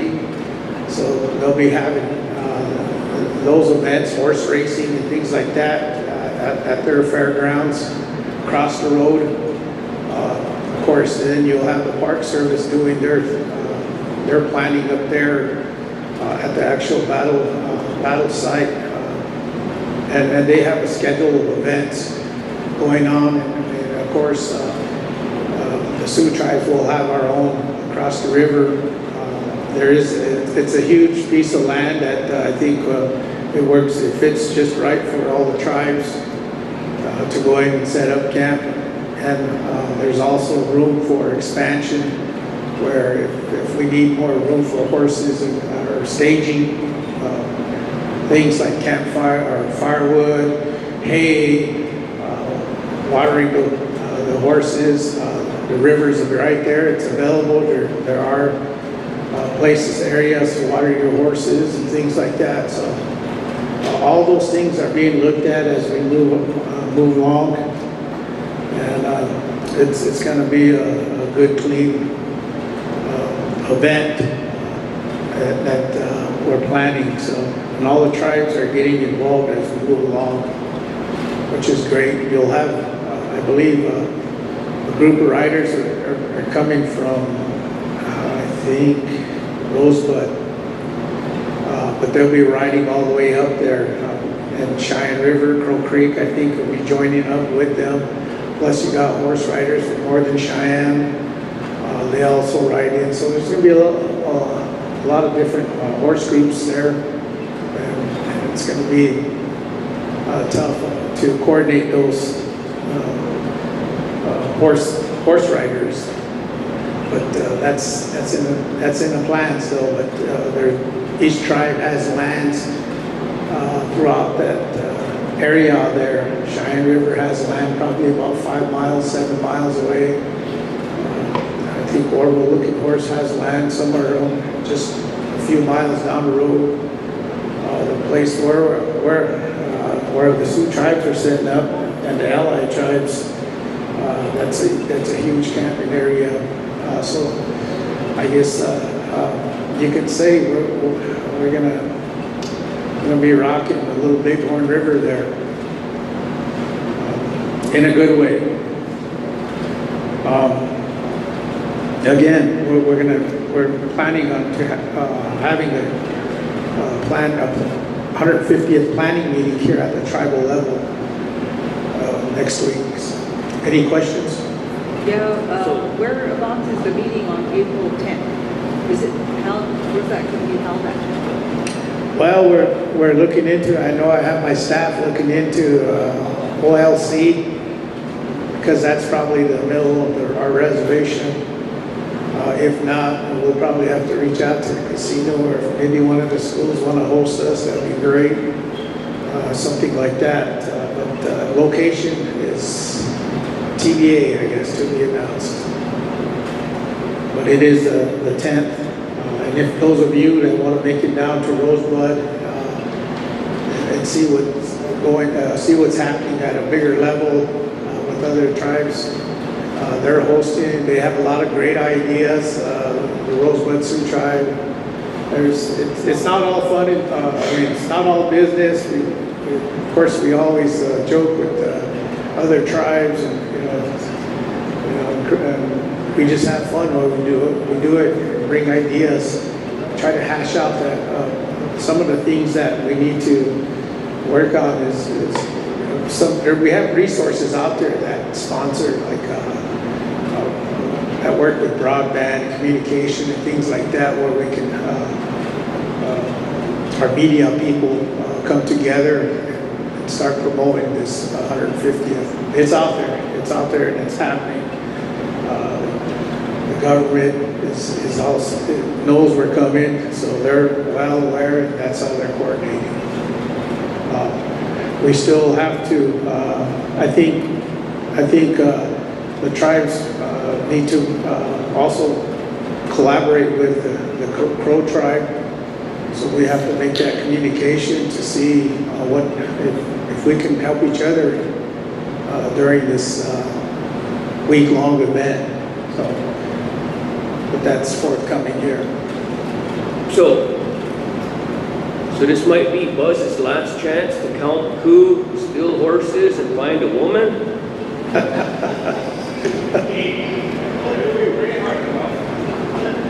Yeah.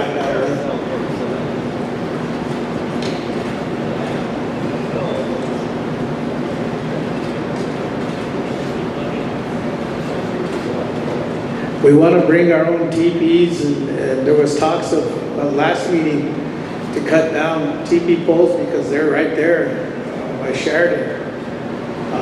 So we're talking about if we can bring our flatbeds, we can have our youth work with, there was some Oglala leadership up there that were saying, hey, we can show them how to cut down the TP poles, bring them back to the camp and shave them, and, I guess harvest TP poles, and we can probably stage them down there. The real birds that we're working with, our Crow members, it's their property, so it's kind of, he says it's a safe place where you can store things, store our equipment and stuff, so they'll set up those areas for us throughout this event. So, and we can start staging right like anytime from here until the event. So we brought all those questions out. How can we implement this as a teaching also? And most importantly, if you're going to attend this event, if you didn't make your reservations by now, you're camping. So the hotel rooms are booked, I guess 7 years out from what I'm told. So if you're planning on attending, plan on camping out, because all the hotels around the little Bighorn site are fully booked. I'm not sure. I think Sheridan has some hotels or motels available or in Billings, but that'll be a ways drive. But I think they're about an hour away on each direction. But you'll have to start booking your rooms now. All right. Chair, was it Laura Boone and Rosebud during their fair, during their Battle of Bighorn? I'm told yes, they were. They had some.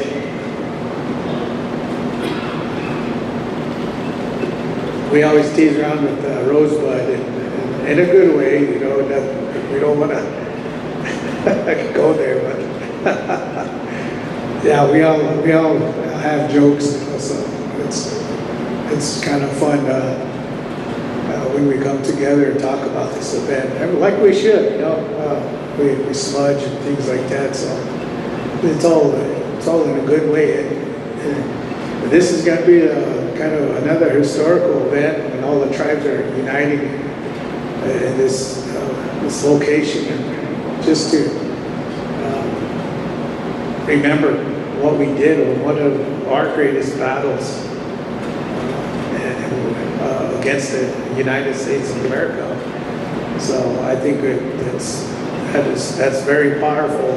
Just saying that itself, you know. So, and that's we all should be proud of that. We carry that blood within us that our ancestors carried during that battle. So that's great to be part of. And we need to honor them and keep them alive. And I think the youth, taking the youth along and making it an educational experience is going to be great. And we'll have all traditional games going on, you know, along with horseback, stuff like that. I think we're going to have some neat set up over there. Just all kind of things that schools and tribes are planning in a good way.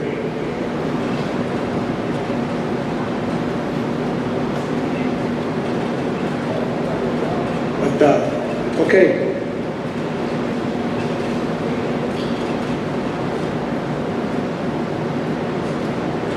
Okay, so if there's no questions, we'll move on. Vice President's office. I guess it's emailed out to you all. Yeah.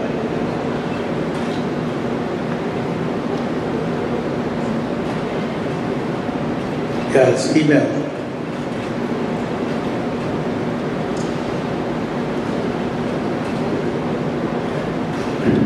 I can't hear you, Beef. Motion to approve or Oh, yeah. Motion to approve, Vice President by Councilman Randall, second by Councilman Dillon. Roll call.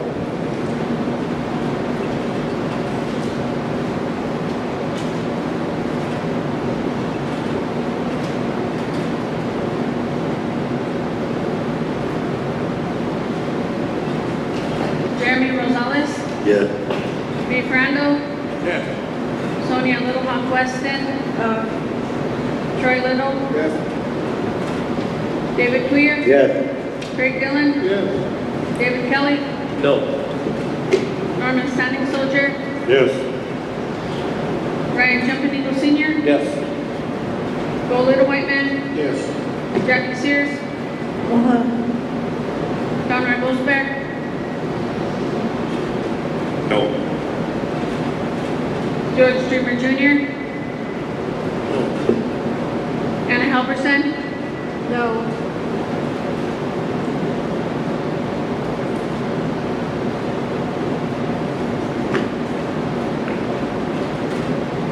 Ten yes, 4 no, motion carried.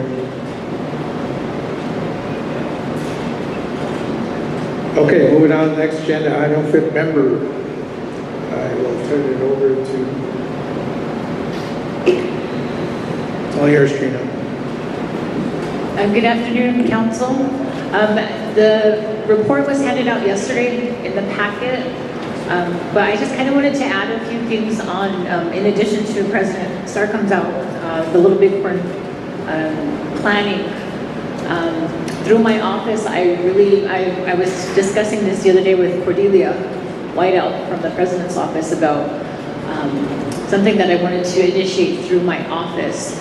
And it is, I'm a proud direct descendant of Tato Hea Najiwin, Susie shot in the eye. She is the mother of Lowe Hill, and she fought at Little Bighorn.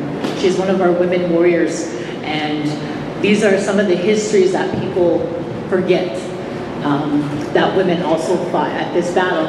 And so through my office, I'm wanting to bring forth almost like a contest for families to trace their relatives and to, you know, if they had an ancestor that fought there, I would be willing to pay for their trip up to the Little Bighorn. So basically just gas and food money, basically, because of the camping situations. But to, you know, have people kind of come together and research their family histories. I also come from Milaya Tapi, knife chief that fought at Little Bighorn as well. He also was a large part of the Rosebud battle, which happened in on June 17th, prior to the Little Bighorn. So, you know, that kind of a rich family history that I have, you know, I have stories and I can account all these different things for my kids. So I'm kind of initiating that. I'm going to finalize I guess the public announcement about that, but I do, you know, I'll have a limited amount of people, spaces, but I do want to offer that to our tribal membership because, you know, I want people to really take into account, you know, this family history. Once it's gone, we're not going to have anything, you know. I told my kids, you know, in 50 years, I want you at these planning meetings. I want you representing our family. My great-grandfather was at the 100th anniversary in 1976. And I was actually 6 months old then, but he, you know, he was there and we have photos of him there. And so I told my kids, you know, we're going to be there as well, representing the family. So it's, you know, it's a powerful history for families that have ancestors that fought there, you know, experiencing the whole greasy grass battle in person on the very ground. It's surreal, it's powerful. I feel like everybody should at least experience that one time in their life. And so I want to help that, bring that into fruition for some families. So, you know, I'll get the fine details here out within the next week, but, you know, that's kind of how I'm viewing this, you know, come together with your families. research your history and, be proud of that. We have our local foundations, and we really need to keep that alive because, we have so many different substance abuse and all these different things happening with our youth. Having a strong Lakota foundation prepares them for life and how to deal with things. So that's one thing I wanted to add on there with the little Bighorn. They were discussing having a treaty council meeting there, coming together with all of our traditional treaty councils. And so I'm actually going to help with that too, just so we can get our gentlemen up there, our people up there. Same thing, it's camping, it's going to be, we need air mattresses. But there's just all of these things like that, and I just, it's historic, and we really do need our people and our membership there, so. Go ahead. Thank you for that, Trina. I'm glad you're going to be a part of that, for your office. But I'll make a motion to approve the city members' report. Second. Okay, motion by Councilwoman Little Hawk Weston, second by Councilwoman Sears. Roll call. Jeremy Rosales, Yes. Steve Randall, Sonia Little Hawk Weston, Troy Little, Yes. David Poyer, Greg Dillon, David Kelly, Yes. Norman Standing Soldier, Yes. Ryan Jumping Eagle Sr., Yes. Bo Little White Man, Yes. Jackie Sears, John Ray Bosbear, George Dreamer Jr., Yes. Anna Halverson, Yes.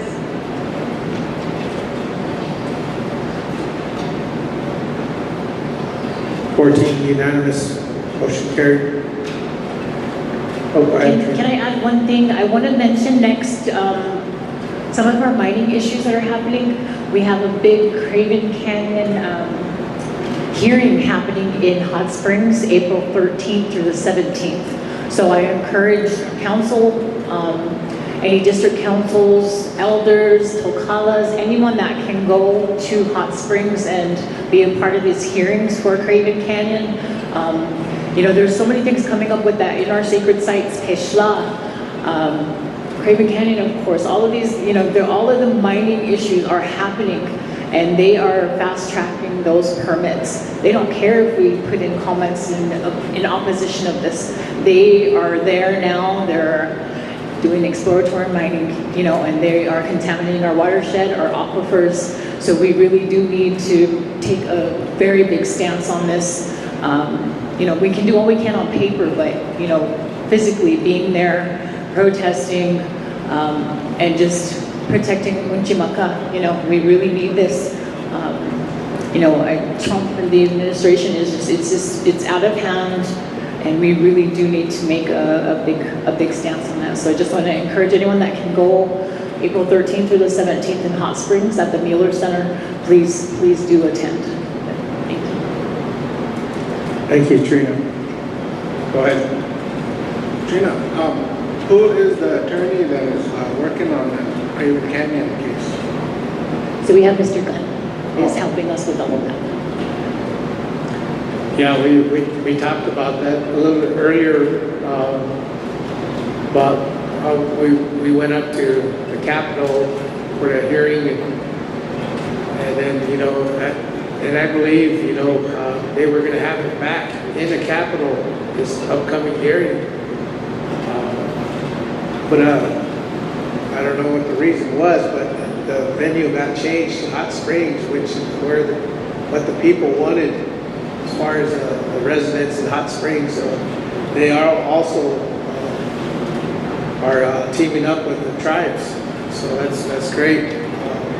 That we'll have that down there where it's happening, where the local residents that live in that area can also have a voice there. And plus our people here come up there. It's closer to Hot Springs.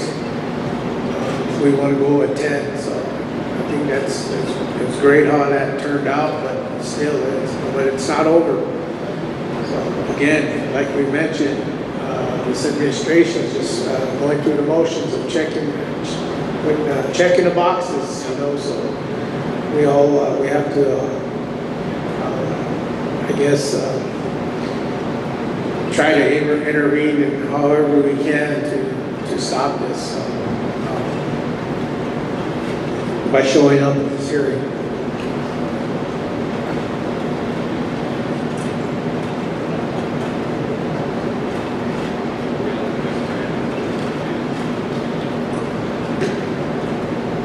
Okay. Last but not least, where do you go? Oh, there he is. Chief of Police. Norman, Jeremy said, where's Raven Canyon at? He said, call it Raven Canyon.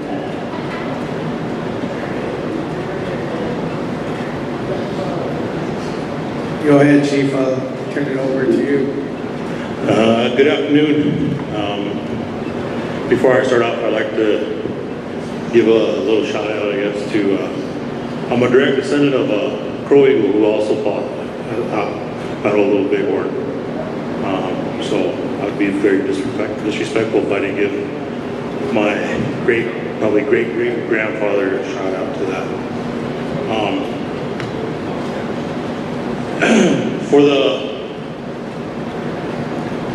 For the month of March, I feel we've been making pretty good strides in from the DPS standpoint. I'll go ahead and start off with the stats as far as the calls for service for the month. For the month of March, we had a total of 4,620 calls for service. Within those calls, we made a total of 565 arrests. 203 were female, 340 were male, and 15 juveniles.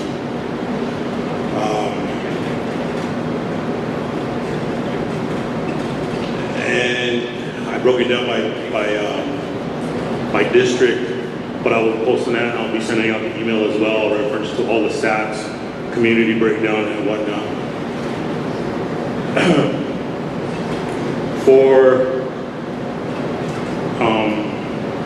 For the month of March, one thing that I had put in place with myself and the Attorney General, we had asked the United States Attorney's Office to come in and do some trainings, but they advised that they needed to go through DC first to give trainings, but we don't have that kind of time, and I feel like it'd be very beneficial to just go ahead and move on. We have enough staff on our roster that are very knowledgeable, and we did our own training. This training included Fourth Amendment, report writing, a lot of the stuff that was lacking whenever I first got to the department, as far as search and seizure, civil liability,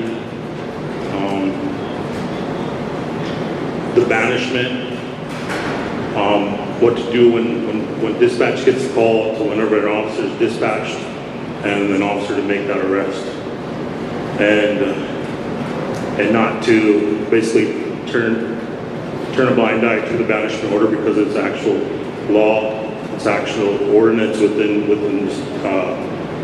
this reservation. So we've been we do get the calls. If they're there, we get them, and I think we've made a total of 5 banishment arrests so far. So we ain't turning a blind eye to it. I've been talking with Mr. Jack, and he's going to be posting the pictures and the banishment orders as well on all social media aspects. So also within the Zerker system, every banishment person, anytime their name's ran, they'll pop up on our system, as far as just like how it's a warrant, they'll all pop up, and they'll advise not only dispatch but the officer that they do have an active banishment order and that they need to be arrested and placed in the custody. Also, one thing too that we've been going over, and we've completed like a whole month of March of training. And like I said, it's to get everybody on track, get everybody the process, because the process was kind of I couldn't explain the process, the breakdown, but there was a breakdown, and I just want to get everybody on the same page as far as when it goes from dispatch to the patrol to the CI and what have you. There was a breakdown in this miscommunication.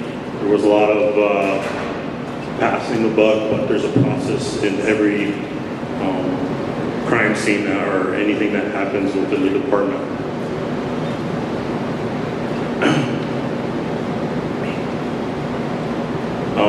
I'd like to thank the President for attending that training as well, giving words of encouragement and supporting that effort.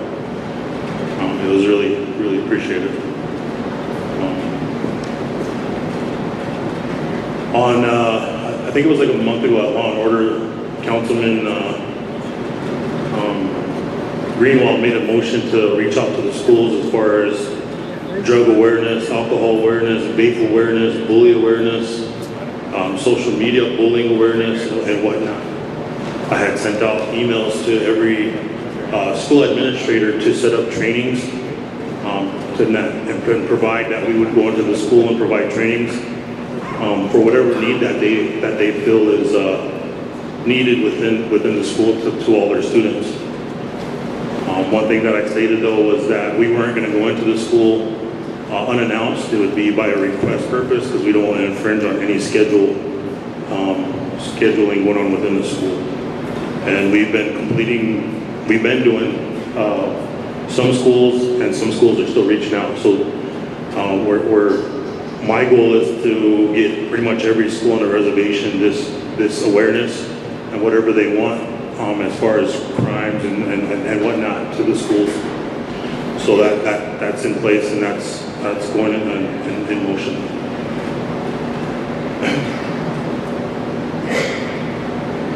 We are coming up on our I think it was a 3-year MOU with the Badlands Drug Task Force. We are coming up on that renewal of the MOU. So I was going to present that to the next Law and Order, present the agreement within that, if we want to add, if we want to take, and meet our stipulations from the Oglala Sioux tribe standpoint. The task force is good. It has its advantages, but then again, it has its disadvantages.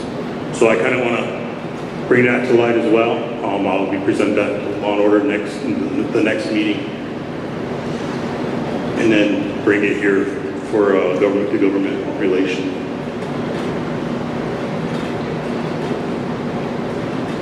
We, prior to my arrival, there was a purchase of 10 vehicles within, I think it was the ARPA money.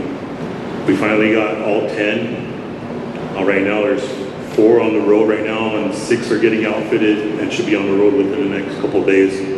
So that's very, very beneficial and crucial to the department on our depleting fleet. So it's a good help.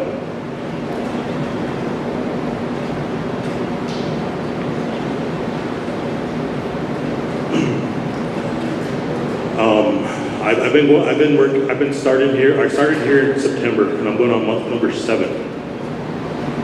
And every month we have a dispatch to ambulance service, to IHS.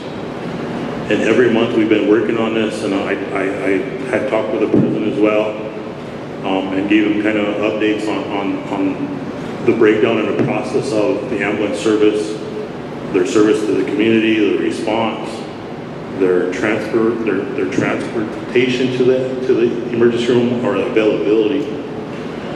And one thing that they were lacking was they purchased in the Zerker system, we call it the CAD system. They purchased it, but they have never used it, and they still don't use it. They spent a lot of money on it, and whatever dispatch types into their call, they would see it. It'd give the detail to the call, and it would map it for them. The OST dispatch isn't obligated or required to provide service to the OST ambulance service, but it's a service to the people. It's a necessity to the OST, so therefore we do it. We don't receive any funding from it, but we do it because it's a service and it's a need to the people. But in this breakdown in our last meeting, it was a positive meeting as far as getting them up to par on using the system that they bought, so that they can see actively on where the call's at, where it's mapped out, the details of the call, what kind of medical situation is going on, and whatnot. And so now we're looking at setting up training so that they can utilize this system and give better service. I voiced my concern as far as it needed to get better, and we're on month number 7, and the system is only good as you make it. So let's make it and let's use it. And the Zerker system is a very good system, and we made some strides as of this last meeting. So we're setting up training dates to help them identify, help them work the system, and help them use the system. So that should cut down on the communication breakdown. Recently, the FBI had hired a new director, and the FBI had come down and stated that for all these firearms within not only our evidence, but also Indian country evidence, city evidence, as far as firearms, they want to actively catalog and log all our firearms within our evidence garage. And so what they want to do is they want to come in and log, shoot, identify, and possibly destroy, or at the discretion of this body, if we're going to destroy or set up for auction to give back to the program or whatnot. But that's dependent on this body and the decision that we want to go as far as auctioning them off or destroying them. The only positive I see in auctioning is hire an outside auction agency, set up the sale, money, they'll take their co-assignment, and the money will be kicked back to the department. But that's only after people that have firearms in our evidence and their cases are closed, and if they're allowed to have their firearms back, they get them back. So that official notice will be coming probably we plan on doing this within the next 2-3 weeks on starting this process. And so after that, I would say probably with about a month, we will give notice for people if they suspect they have firearms in evidence, to contact our evidence tech and work on getting their firearms returned back to them, only if they're cleared to get back.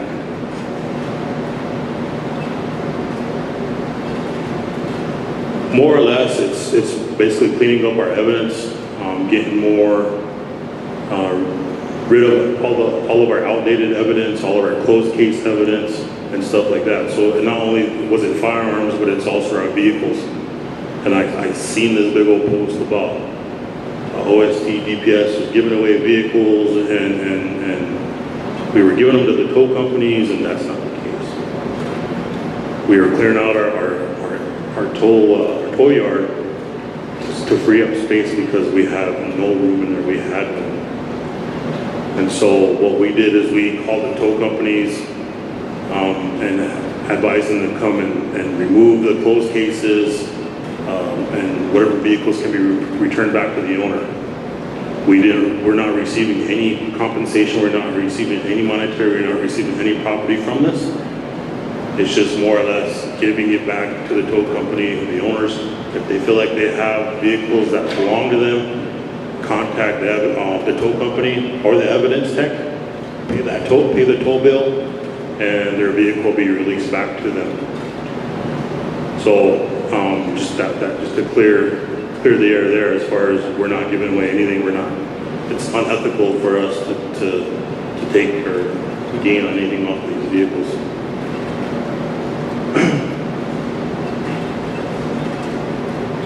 I know within the past, I would say, month or two, we've been having a lot of gun crimes,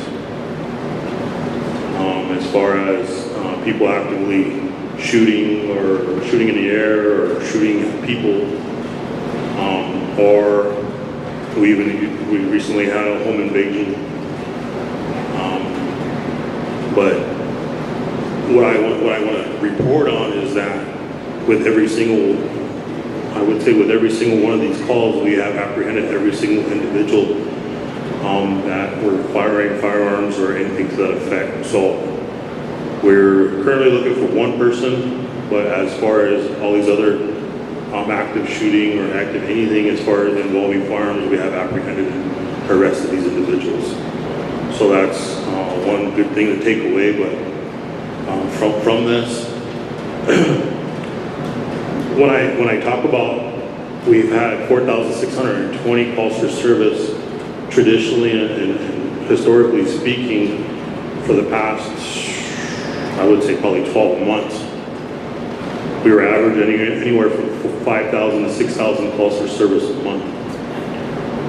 So, and I gave a report on our decline in calls for service, which is good. And it's kind of showing that we're in a decline of calls for service. By no means are we where we want to be, but we're getting there and we're making headway.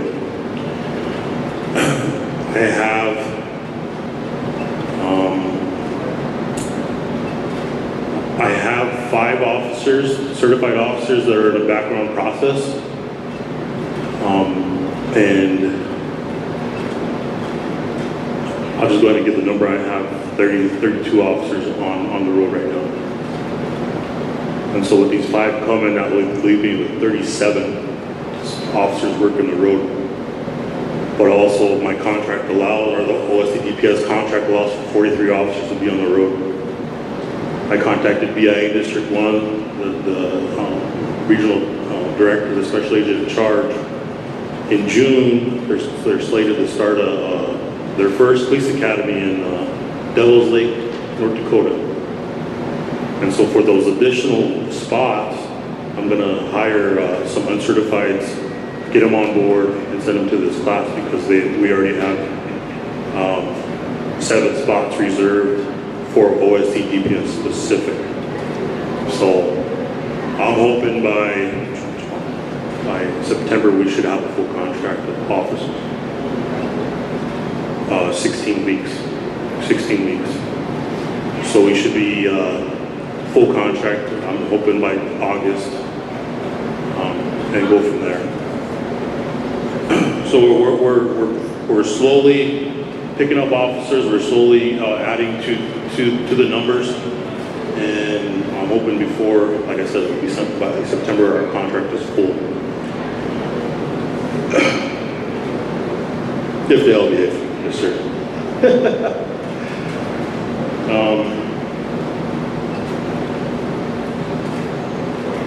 The last one, or about a month ago, I went to Law and Order and I made aware or clarification for the mandatory arrest when it came to domestic abuse charges. Somewhere, and I'm not pointing any fingers or pointing any blame, but there was a breakdown in miscommunication as far as the updated ordinance and the old ordinance as far as statute as far as when it came to mandatory arrest and the domestic abuse, mandatory arrest and domestic abuse situation cases. So there was a breakdown in the communication somewhere. We got all on the same page, and that was part of our training as well. Is anytime an officer is responding to a domestic abuse situation, they must make that arrest. Their victim has no right to decline charges when the mandatory arrest is in place and it's part of the ordinance and statute.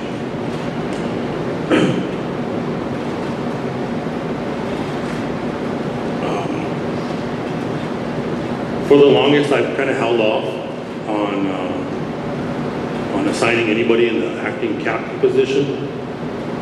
I pretty much was the acting chief and the acting captain, so I kind of managed the whole PD plus managed the patrol division. And I was kind of, when you're pulled to different areas to run that department, I was kind of getting bombarded, I guess. So as of last month, I appointed Lieutenant Jess Jack as the acting patrol captain. He oversees patrol. I put him in a good position. He's been in OSC DPS ranks since I think going on almost 20 years now. So he's a good person to be in that position. He's been working very hard with so far, and we'll just keep moving forward.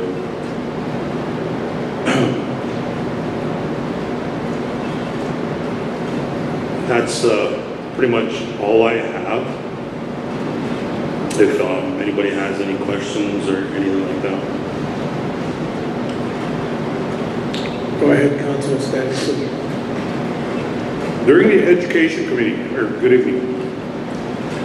During the Education Committee, they brought forward the statistics on the vapes they're collecting in schools. Now, I believe we have a vape ordinance concerning what is legal and what isn't legal. And anyone under the age of 21 possessing a vape, that's illegal. Ticketed. I don't know when the parent becomes involved, you ticket the parent. But a lot of times, like at Crazy Horse School, they were referred back to, the officer would say, well, it's a school problem. So the school's got to deal with it. That's an ordinance on the reservation. That's law and order. That's a criminal activity. So, and I don't think any school is immune from vapes, but we're just taking the vapes and destroying them.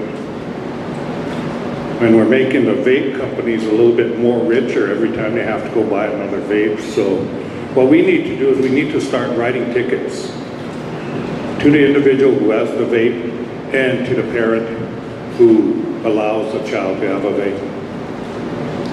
I don't think we're going to make any headway on the vape issue until that starts happening. Ticket the kid, ticket the parent. And the tickets, I think, are pretty high.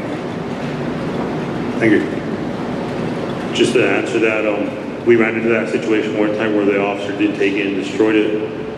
But as of right now, what we do is when the school finds it, they call, request an officer, they file a report. If there's no citation, then a summons is issued and the report and referred to the Attorney General for prosecution on possessing that vape. So they might not be arrested, but they're given either a citation or a summons to court for that, and it's forwarded on to the Attorney General's office.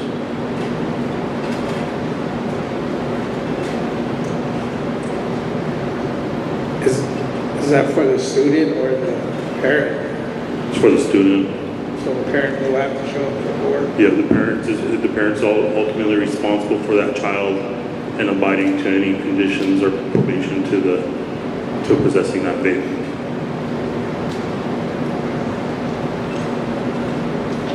Go ahead, Councilor Kelly. You know, what is your policy on following up with the individuals from the home invasion?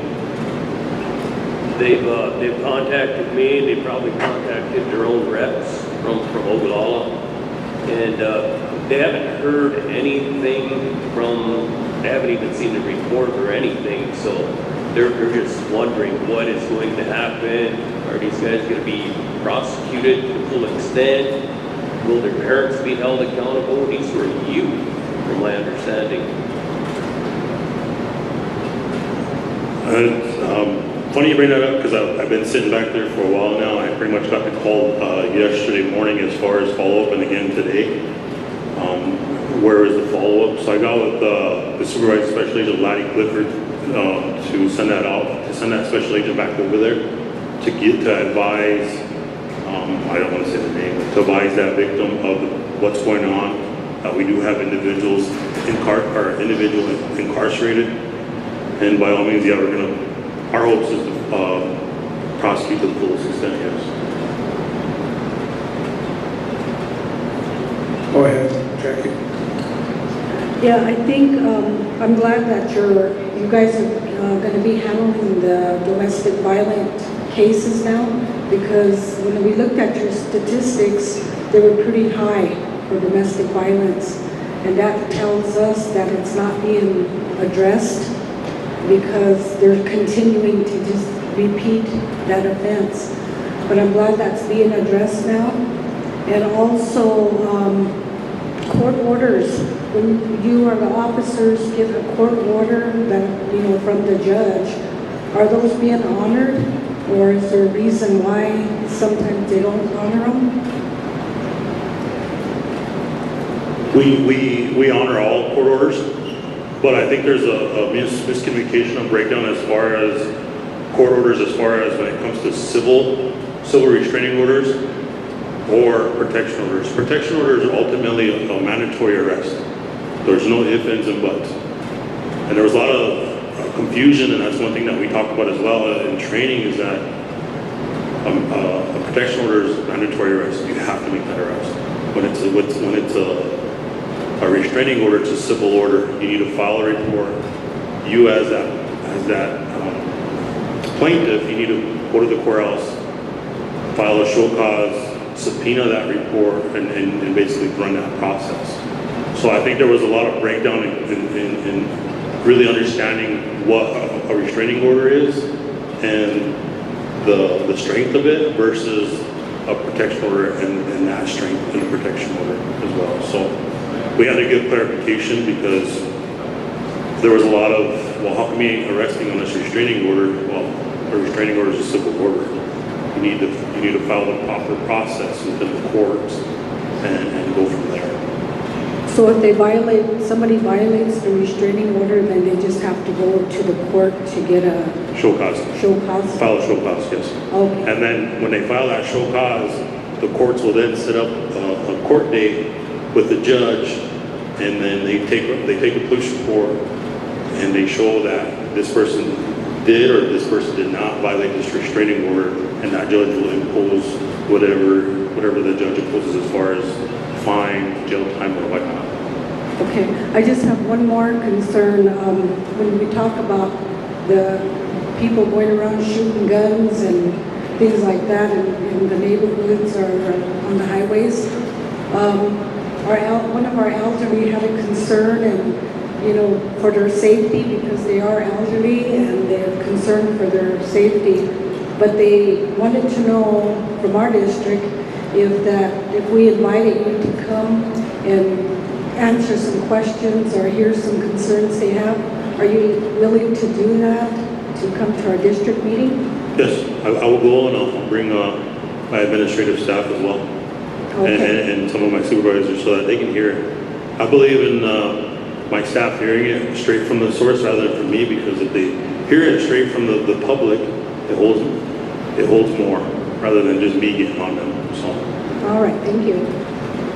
Just to comment off of Council Sears, I know when I was in the districts, we did, the suggestion was before the chief got there,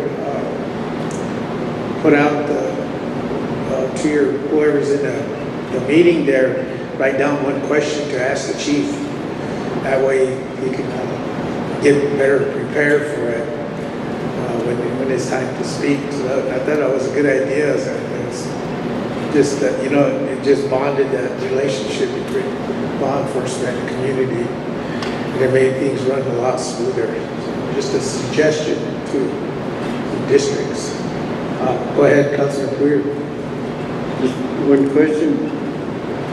I just got a text from staff at the Park School. Who's contacted the schools to say that you guys are going to talk? I contact all the superintendents. I hope they heard that. Not all that. Okay. Councilor Little Wyman.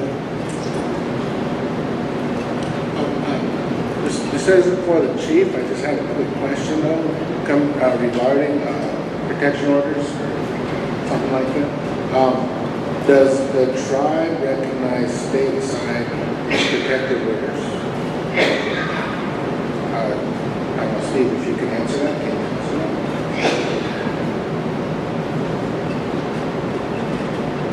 I guess I can touch base on it. We do, as a good faith and credit.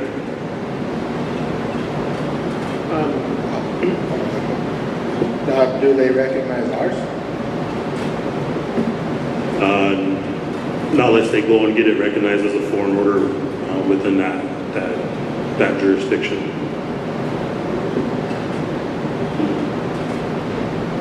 Councilman Randall.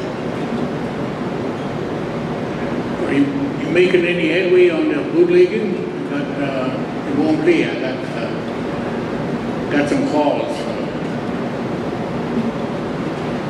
We served a few bootlegging warrants, search warrants. Not as much as we would like, but we're starting to knock them out more and more because it's becoming more of a apparent, and where people really show no regard, and so they're being more out there with it. Yeah. In Wombley?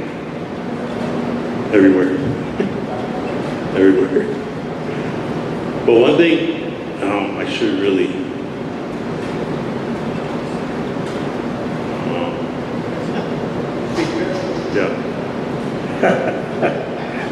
when it comes to the court process, you know, you can set up all the elements in the court process, and it goes to the trial.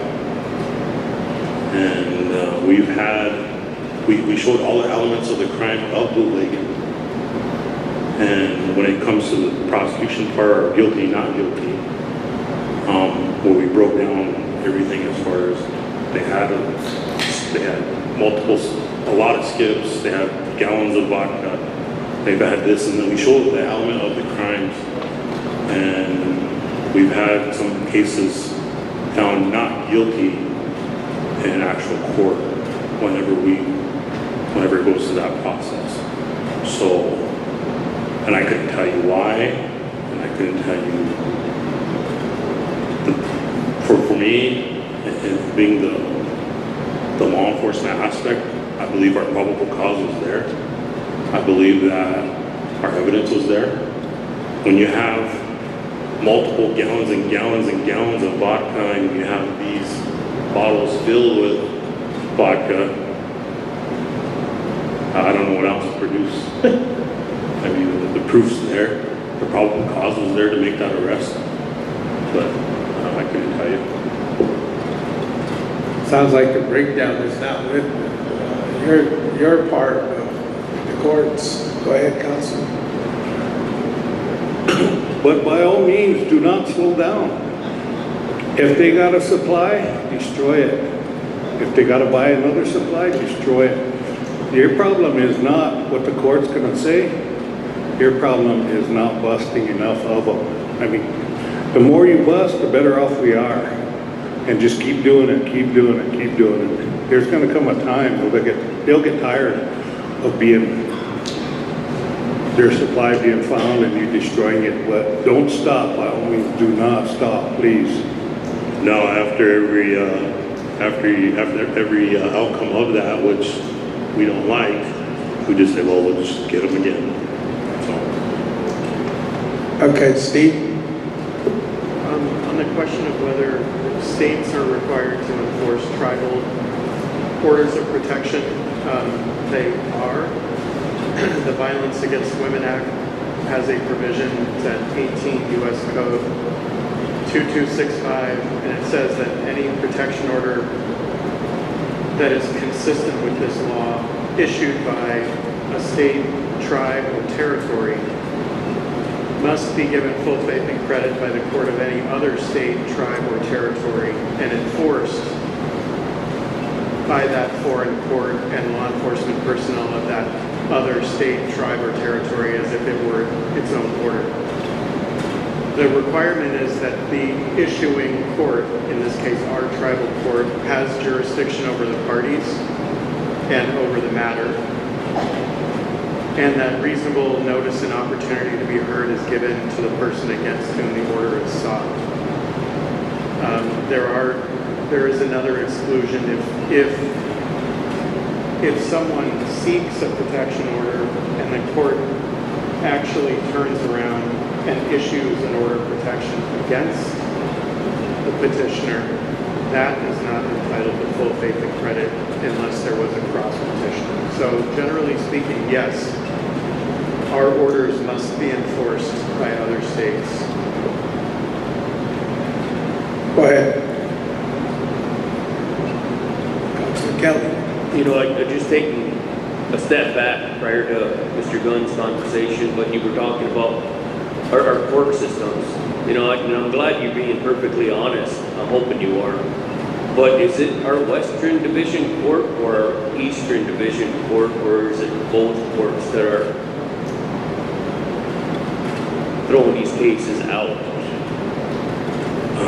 It's both. Both, okay, Yes. okay. I think that'd be something law and order will need to address, so Then, thank you. To speak off of, they are required to. I'm just going to be totally honest here. Is that I've been in law enforcement going on over 20 years now, and when it comes to tribal and state versus when it goes to the state jurisdiction, they are not honoring it. And I can honestly say that, whether it's protection order, whether it's custody order, or anything to that effect. So in a perfect world, yeah, that would work, and it should work, and it must work like that, but it doesn't. If you become aware of cases like that in the future, if you would let the legal department know, there may be things that we can do to compel the state to enforce our orders. For sure. Councilman Gosper. Thank you, Chairman. How you doing, Chief? Good, how you doing? Remember a while back, Law and Order, 2-3 weeks ago, asked about the gun buyback. You're supposed to do a little research with the AG and get all the paperwork together. Did you get around to that yet? She said she was gonna look at the legality of it and pretty much the legal verbiage on her part. But she's been busy with court. She said she was gonna work on it and come up with something. So on next Wednesday, I can bring it to Law and Order, back to Law and Order. Okay. And this, like you said, in a perfect world, talking about the state jurisdiction, them want to honor us, honor like our protection orders and so on and so forth. I gets me mad because, the state wants to always stick their nose in our business down here and want MOUs and so on and so forth. And it's just like you said about the FBI want to come down, right? Correct? And look at our evidence room? Yes. So, kind of hesitant on that because they want us to do what they want, but it's hard it's kind of like you said, it's hard for them to work with us. So maybe you need to take a step back and look at that before that happens. And that's why I bring up the task force and all those other MOUs, is that I kind of want to get clarification and input from the body as far as OST specific and what we want and what should be in those MOUs as far as what's going to be beneficial, not to the outside, but to what's going on here on the Oglala Sioux tribe. Are you going to be bringing them forward this next meeting too? Also? Yes, sir. Right. Next Wednesday. All right, thanks, man. Any other questions? Go ahead. Okay, motion to approve by Councilman Boyers, second by Councilman Dillon. And again, and I want to thank you for getting that data for us when we went to testify in Washington. It's very important that we have stuff like that updated and brought to us. So thank you for it. I got a call actually this morning in reference to that, and they said to add more. So I'm going to be giving them more and not to worry about an actual dollar amount. So I'm going to give them everything when it's pertinent to technology and upgrade and everything beneficial to the department. So I'll be submitting all that. Yeah, we did submit a wish list for your department. And we said, well, dream big, what they're going to say, no. So we kind of dream big, I guess, as far as getting equipment for you guys. Secretary, roll call. Who had a question? Oh, okay. Jeremy Rosales, Yes. Steve Randall, Yes. Sonia Little Hawk Weston, Troy Little, Yes. David Queer, Craig Dillon, Yes. David Kelly, Norman Standing Soldier, Yes. Ryan Champanico Senior, Yes. Bo Little White Man, Yes. Jackie Sears, Honor Gosper, George Shimmer Jr., Yes. Anna Halverson,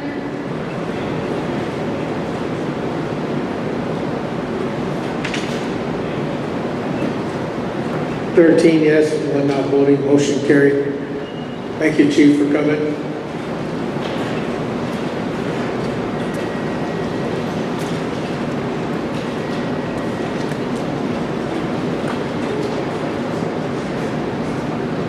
Okay, we're going to move on to the 2/3 items.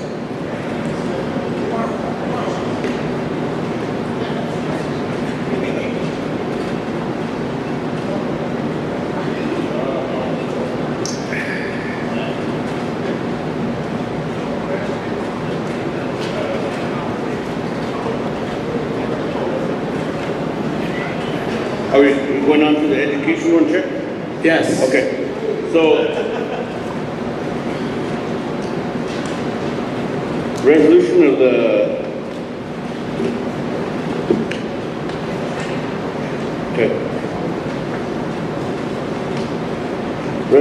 resolution of the Oglala Sioux Tribal Council of Oglala Sioux Tribe approving the Little One School to submit the 105 Al lease package for the Little One School Campus West facility and main campus buildings owned by the Little One School, including the updated Little One School 105 Al property inventory list dated December 1st, 2025 to the U.S. Department of the Interior Office of Facilities, Property and Safety Management for fiscal year 2026. Skipping to the fourth, 1, 2, 3, 4. Fifth, whereas tribal ordinance number 7702 created the Little Wound School as a public corporation of Oglala Sioux Tribe, and ordinance number 77-39 approved the Little Wound School Constitution and bylaws. And whereas Little Wound School Constitution Article 6, Section 5, as amended under Resolution number 15-155XB, authorizes the Little Wound School Board to manage the affairs of the school. And whereas Little Wound School Board owns and operates Little Wound School structures located at both main campus, Little Wound School, and Campus West, Little Wound School at the following physical addresses. Main campus, Little Wound School, 438 Main Street, Kyle, South Dakota, 57752. Mailing, P.O. Box 500, Kyle, South Dakota, 57752. Campus West, Little Wound School, 147 Main Street, Kyle, South Dakota, 57752. And whereas Little Wound School owned main campus and Campus West facilities are used for the exclusive purpose of administering and delivering educational programs under the PL 100-297 grant and the Indian South Determination and Education Assistance Act, 25 U.S.C. subsection 5324 Al or 1, and whereas Little Wound School Board officially occupied and started operations within the Campus West facility effective September 28, 2025, and owns several structures within the main campus that it has continuously occupied and operated within, and now seeks to enter into a facility 105 Al lease with the U.S. Department of the Interior Office of Facilities, Property and Safety Management for fiscal year 2026 for these structures. Under the authority of Public Law 93-638, Title I, subsection 105 Al, codified at 25 U.S.C. subsection 5324 Al, and applicable regulations at 25 CFR Part 900 Subpart H, and whereas under 25 U.S.C. subsection 5324 Al and 25 CFR Part 900 Subpart H, the U.S. Department of the Interior is required to enter into lease agreements with tribal organizations operating self-determination programs for the use of facilities. And whereas the Little Wound School Board has completed the Little Wound School 105 Al property inventory list dated December 1st, 2025, which it has incorporated into the 105 Al lease renewal package as supporting documentation. And whereas the tribal council of the Oglala Sioux Tribe finds that it is in the best interest of the Oglala Sioux Tribe and the Little School to enter into a 105-hour lease for Little School West Campus and main campus buildings listed on the Little School 105-hour property inventory list dated December 1st, 2025. Now therefore be it resolved that the Oglala Sioux Tribal Council hereby approves the recommendation of the Little School Board and authorizes the submission of the Little School Campus West 105-hour lease package, including the updated Little School Board 105-hour property inventory list dated December 1st, 2025 to the U.S. Department of the Interior Office of Facilities, Property, and Safety Management. And be it further resolved that the President or the Vice President in the President's absence is authorized to sign all necessary documents to effectuate the purposes of this resolution. Motion to approve. Motion by Councilman Jumpnigo, second by Councilman Rosales. You have a question? Go ahead. No, I think just the date, like on the certification, Stacy probably can make those changes on the date. Yeah, we usually format them to fit the date because some of them say like special/regular, so we use those. We usually make sure that the certifications are correct. Roll call.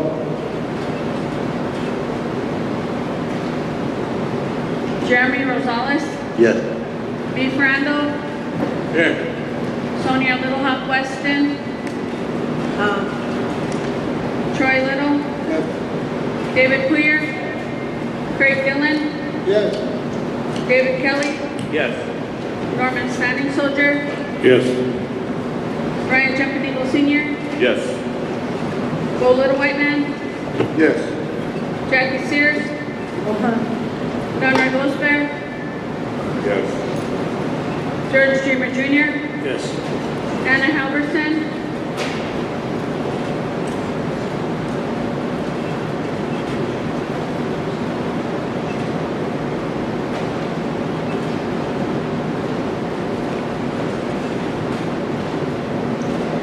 Yes, 1 not voting, motion carried.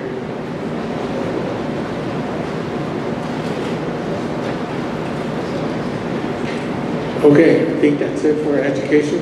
That's all right, thank you. Moving on to the next agenda item, Law and Order Committee. I'll turn it over to the chair. Go ahead. The mic. Yeah, we'll let Ryan read for me then, okay? Okay, all right, thank you. Let's jump an eagle. Resolution of Oglala Sioux Tribal Council of Oglala Sioux Tribe approving the OST Grants and Contracts Office to submit an application and manage the grant award on behalf of Oglala Sioux Tribe Office for Victims of Crime FY 2025 Tribal Victim Services Set Aside Formula Grant Program in the amount of $531,620. Skipping to the fourth, whereas the Law and Order Committee is a standing committee of the Tribal Council, Stacy, that's his tribe. Tribal Council that oversees tribal programs that provide services to residents of the Pioneer Indian Reservation for the prevention of crimes against victims. Whereas the Tribal Victim Services Set Aside Formula Grant Program funding will also be used for outreach and awareness events to inform the community about crime against elderly, women, men, and children.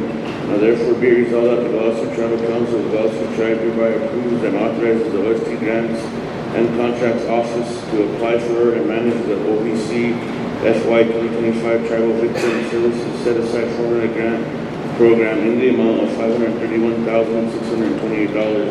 And be it further resolved that the President of the Oglala Sioux Tribe, or in his absence, the Vice President of the Oglala Sioux Tribe is hereby authorized to sign any documents necessary for authorization and approval. Motion.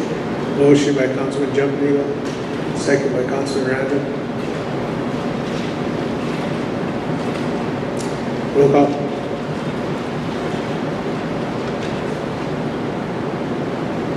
Jeremy Rosales, Yes. Beef Randall, Yes. Sonia Little Hawk Weston, Troy Little, David Poyer, Craig Dillon, David Kelly, Yes. Norman Standing Soldier, Yes. Ryan Jumping Eagle Sr., Yes. Bo Little White Man, Yes. Jackie Sears, Conrad Goldsberg, Yes. George Dreamer Jr., Yes. Anna Halverson,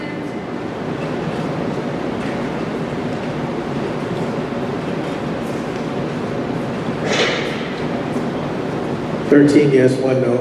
Motion carried. Resolution, the Oglala Sioux Tribal Council, Oglala Sioux Tribe approving the ICWA attorney contract between the Oglala Sioux Tribe and Todd Love, attorney, effective March 27, 2026 through March 27, 2027. The fourth, whereas the Tribal Council negotiated an attorney contract with Todd Love to work for Indian Child Welfare Act, ICWA Act related legal services to be capped at $75,000 inclusive of work and out-of-pocket expenses as set forth in the attachment hereto.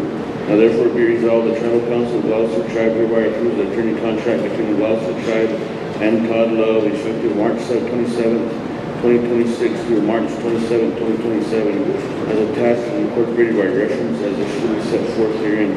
And be it further resolved that the President of the Oglala Sioux Tribe or in his absence the Vice President is hereby authorized to execute this contract. Motion to approve. Motion by Councilman Jumpman, second by Councilman Lil Whiteman. Roll call. Jeremy Rosales, Yes. Beef Randall, Yes. Sonia Little Hawk Weston, Troy Little, David Poyer, Craig Dillon, Yes. Deb Kelly, Yes. Norman Standing Soldier, Yes. Ryan Jumping Eagle Sr., Yes. Bo Little White Man, Bo, Yeah. Jackie Sears, Conrad Goldsberg, Yes. George Dreamer Jr., Yes. Anna Halverson, Yes.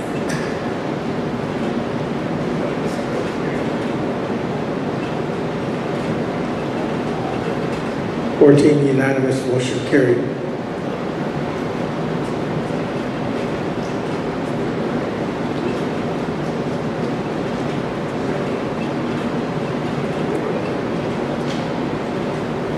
Resolution of the Oglala Sioux Tribal Council, Oglala Sioux Tribe opposing the SAFE Act and protecting the voting rights of tribal members in national elections.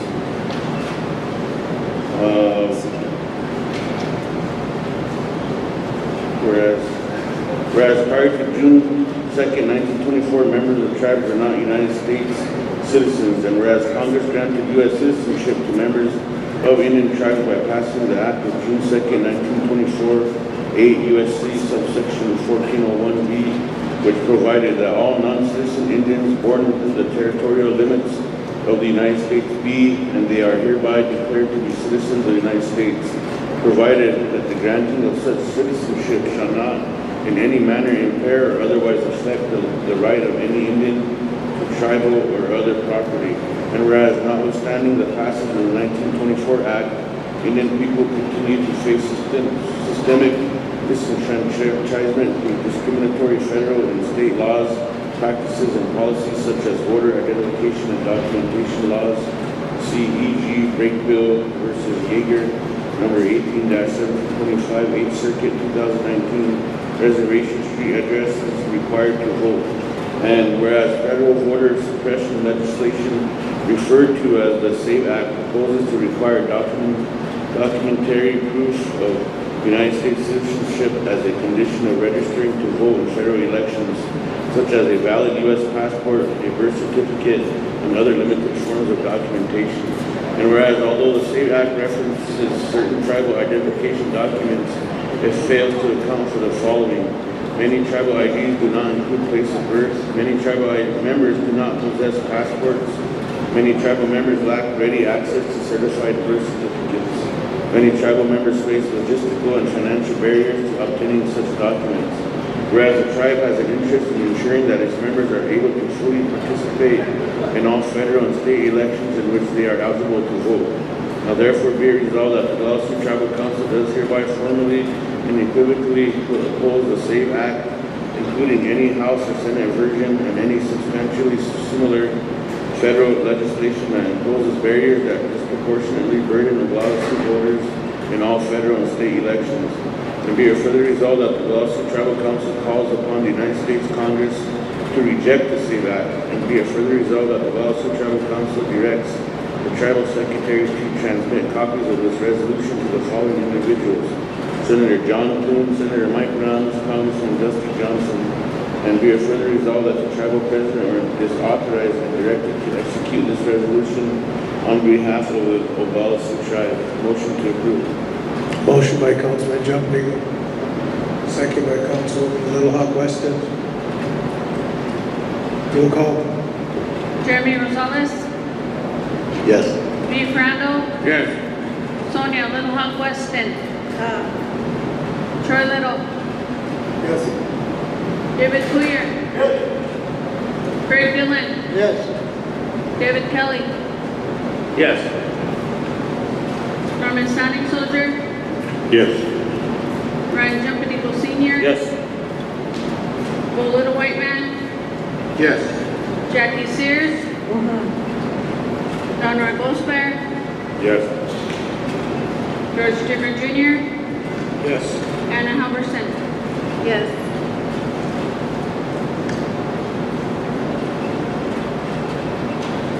Unanimous, motion carried. Resolution of the Oglala Sioux Tribal Council of Oglala Sioux Tribe approving the submittal of a request to the BIA for one-time non-recurring year-end funds to obtain a certified public accounting CPA firm. The fourth, whereas the Oglala Sioux Tribe can request year-end funds for a one-time non-recurring funding need through the BIA from remaining fiscal year 2025 funds in the amount of $200,000. And whereas the OST has several overdue audits for fiscal years 2023, 2024, and upcoming fiscal year 2025, and has discussed the potential for a certified public accounting firm to aid in bringing all Oglala Sioux tribal accounts to current and submitting those audits. And whereas the OST Law and Order Committee has reviewed the proposal to request non-recurring funding from remaining fiscal year 2025 money for use in obtaining additional help. Now therefore be it resolved that the Oglala Sioux Tribal Council hereby approves the submission of a request to BIA for one-time non-recurring funds for a certified public accounting firm in the amount of $200,000. And be it further resolved that the Oglala Sioux Tribe shall provide the BIA with a budget narrative and scope of work. And be it further resolved that the tribal president or in his absence the vice president is hereby authorized to sign any documents necessary to effectuate the request. Motion. Motion by Councilman Jumping Eagle, second by Councilman Little Hawk Weston. Roll call. Jeremy Rosales, Yes. Dave Randall, Yes. Sonia Little Hawk Weston, Troy Little, Yes. David Poyer, Craig Dillon, Yes. David Kelly, Chair, I had a question, but you was looking at your phone. Can I ask now? Yeah. You know,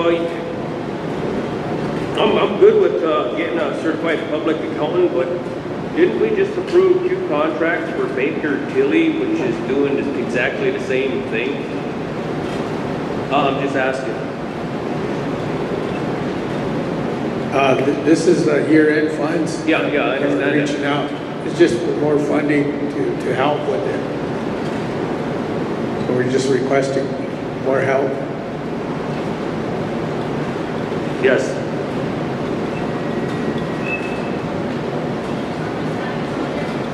Yes. Ryan Jumping Eagle Senior, Yes. Bo Little White Man, Yes. Jackie Sears, Don Roy Gosper, Yes. George Jimmer Jr., Yes. Anna Halverson, Yes.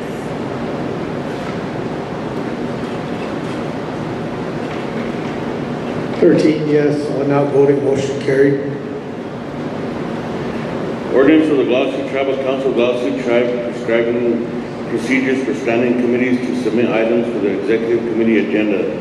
The The fourth, whereas by adopting general procedures for standing committees to submit resolutions to the executive committee would improve the efficiency and effectiveness of the administration of business before the executive committee. And whereas on March 1st, 2026, by motion and vote, the executive committee has reviewed the proposed general procedures and recommends consideration and approval by the tribal council.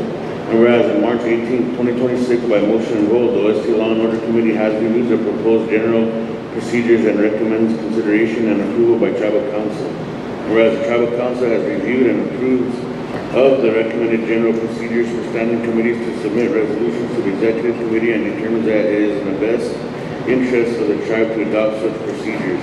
Now therefore be it ordained that the Oglala Sioux Tribal Council does hereby adopt the general procedures for tribal standing committees to submit requests for approval by executive board to read as follows.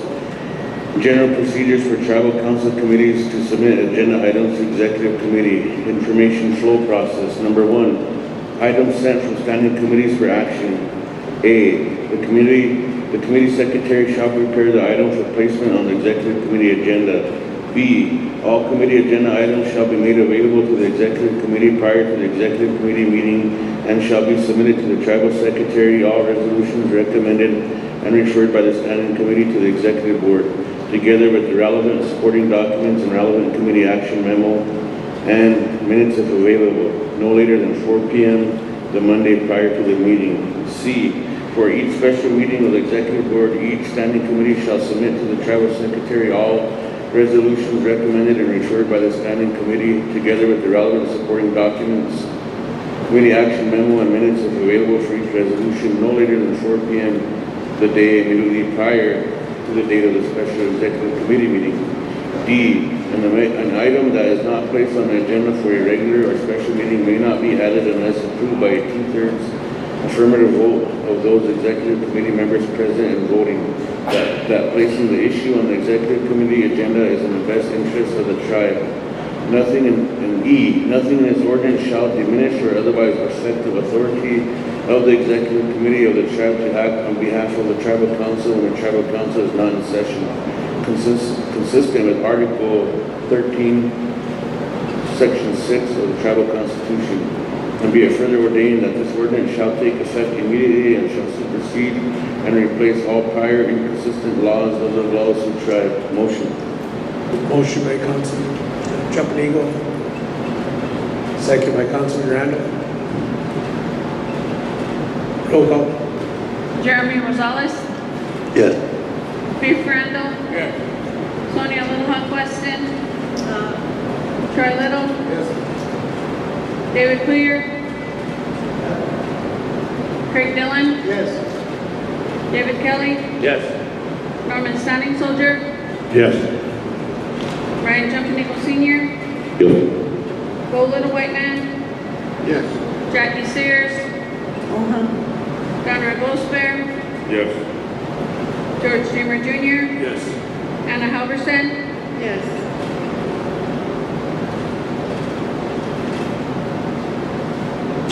14 unanimous, motion carried. Chair, this next item, I don't know what these is, there's no documents in there. Yeah, this is the letter of intent for the judge. So I don't know what's the procedure now. To the council to choose or review or? Yeah, go ahead, Councilman Little Hawk Weston. Yeah, thank you, President. This came to Law and Order Committee, and we did, there's only one applicant for the vacant position for the, one of the Supreme Court justices, and he's the only one that applied. So what we did is we went ahead and approved and forwarded it to tribal council for approval. So that'll be my motion to approve.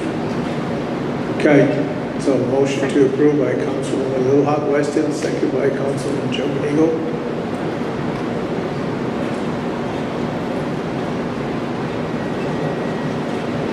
Roll call. Yes, to approve James A. Halper. Is that how you pronounce his last name? Probably butchered it. Yeah, maybe Steve might. James Gilpin, James A. Gilpin. Okay. Roll call. Jeremy Rosales, Yes. Steve Randall, Yes. Sonia Little Hawk Weston, Do we need a resolution for this one? Draft a resolution, Steve? Okay. Can we do that after? Right now? Do it now, you want to take 5? Yeah. Come back to it. Just We keep can come going. back to it. Okay, we're on a roll here. So we'll come back to it when he's finished drafting that resolution here. Moving on to next agenda item, economic and business development. I'll turn it over to the chair, Vice Chair. vice chair. Resolution of the Tribal Council of Oglala Sioux Tribe approving a memorandum of agreement for motor vehicle crash reporting with the state of South Dakota. The fourth, whereas the safety of roads and highways on the Pioneer Indian Reservation is the utmost importance to the Oglala Sioux Tribe and its members. And whereas in the past the tribe has entered into agreements with the state of South Dakota to conduct research for improving motor vehicle crash reporting, and whereas the tribe has used crash data obtained through these agreements to successfully secure federal and state grants and funding for transportation and highway safety programs.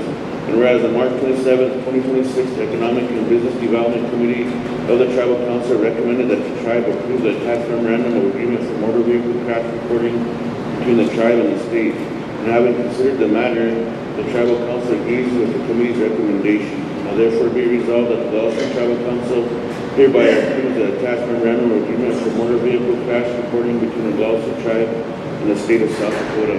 And be it further resolved that nothing in the memorandum of agreement constitutes a waiver of the jurisdiction of the Oglala Sioux Tribe or a grant of jurisdiction by the Oglala Sioux Tribe to the state of South Dakota over on-reservation activities. And be it further resolved that the memorandum of agreement will be implemented on a cooperative basis and both parties agree to conduct all activities under the agreement with mutual respect for each other's respective jurisdictions. And be it further resolved that nothing in this resolution or in the memorandum of agreement constitutes or shall be construed as a waiver of the sovereign immunity of the Oglala Sioux Tribe, and the Oglala Sioux Tribe expressly preserves its sovereign immunity. And be it further resolved that the Tribal Council authorizes and directs the Tribal President, or in his absence, the Tribal Vice President, to execute the memorandum of agreement on behalf of the tribe. Motion. Motion by Councilman Jumping, second by Councilman Rosales. Roll call. Jeremy Rosales, Yes. Steve Randall, Yes. Sonia Little Hawk Weston, Troy Little, Yes. David Poyer, Craig Dillon, David Kelly, Yes. Norman Standing Soldier, Yes. Ryan Jumping Sr., Yes. Bo Little White Man, Yes. Jackie Sears, Donald Bosbear, Yes. George Jimmer Jr., Yes. Anna Halverson, Yes. unanimous 14. Unanimous 14, motion carried. So, question on this one, Stacy, the Youth Affairs budget. Is this a finance committee item or no?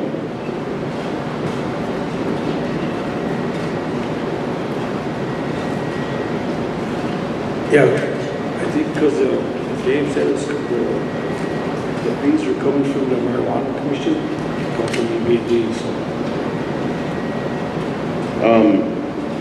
Resolution of the Tribal Council of Oglala Sioux Tribe approving a budget for the Youth Affairs Committee on the Oglala Nation Youth Council.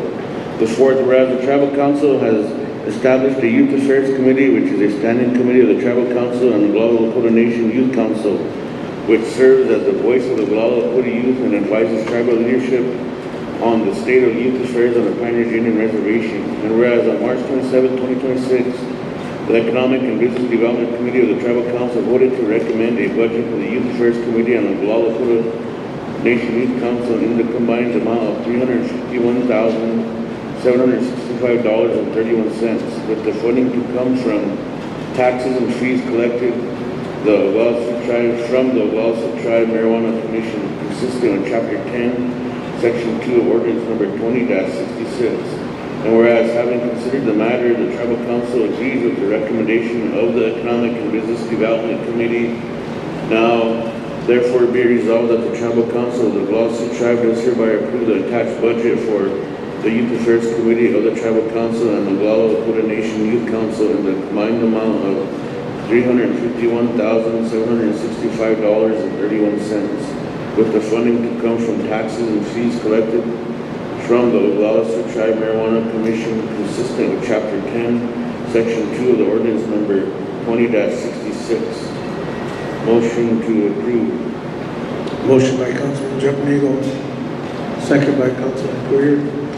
Oh, you got a question? Okay, go ahead. Didn't we just change that 2066? Does the number still stay the same? We just made some amendments. You passed an ordinance in December amending 2066, but then in January you repealed that. So we kind of go back to 2066. Yeah, but I thought we just passed some amendments here. No, not today, not today. Today what you did was extend the deadline for recommended amendments. Go ahead, Councilman. Yeah, I think on this here, I know yesterday the treasurer was saying that she combined these budgets together. I don't know if she's available, but is this the right budget we're going to be approving? I think it comes up to 351,000. I think she was saying yesterday that she combined the two budgets for the youth council and the youth something. So could you get Cora on the line or something so she could clarify that before we run the vote? Because this is what was in our packet. But then we heard yesterday from her that wasn't approved yet because she had these. So she able to get on? Yeah, we're gonna reach out to her.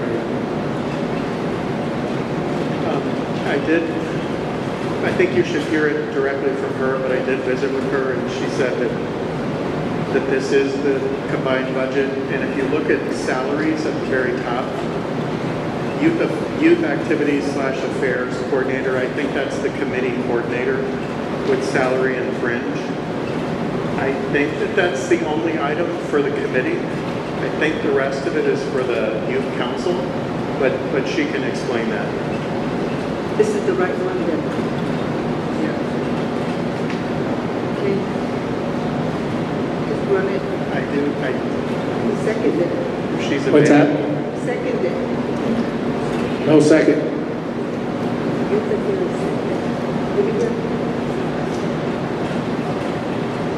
Did you want to second that? Or you had a question? Oh, go ahead.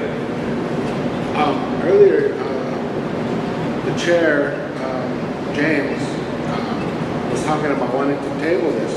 I can't remember why.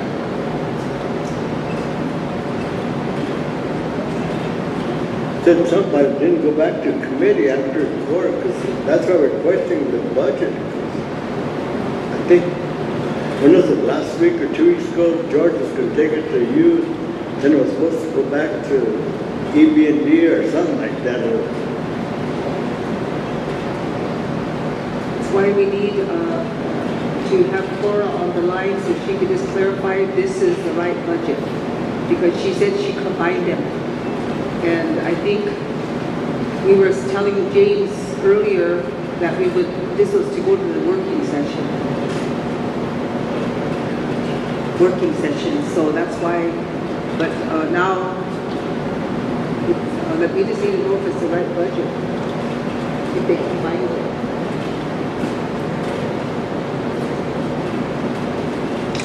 Okay, in this block right here, what I'm reading or looking at, it says more research needs to be done due to realistic costs fundraising should also be done, as the cost of meeting rooms and food can get very expensive. You may consider sending youth council reps to gatherings rather than sponsoring. Go ahead. I just got a text, says, the youth council is still to get their numbers to Cora. So I think we still have to wait for the youth council's numbers, so we do not have to. I'll withdraw my motion, Chair. Yeah, I think We'll just send it back to committee. Okay, so, Yeah, so we have to wait for the youth council to come in there. so we'll send it back? Yeah. Okay.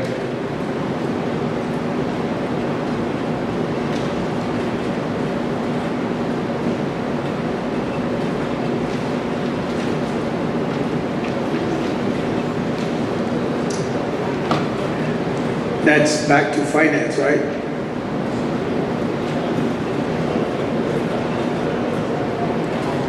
Finance? Finance, yeah. Okay, finance.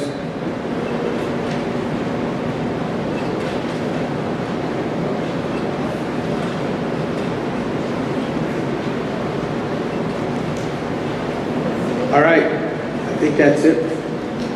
Or is there one more?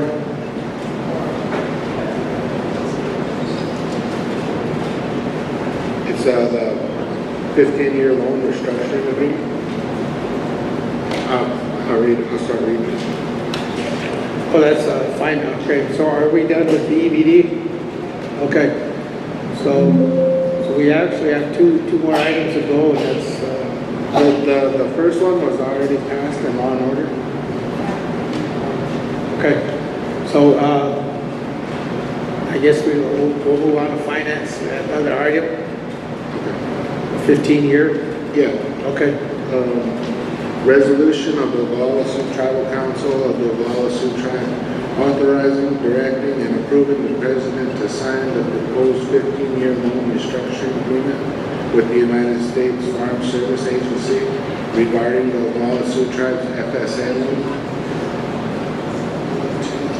Skipping down, the Oglala Sioux Tribe participates in the United States Farm Service Agency Indian Tribal Land Acquisition Program and has entered into 14 loans, FSA loans, with the Secretary of Agriculture beginning in 1970s through the 1980s to purchase allotted lands and interests within the lands within the Pine Ridge Indian Reservation to help consolidate the tribe's trust land holdings and address the problems associated with fractionated interest in land and loss of allotted land within the reservation.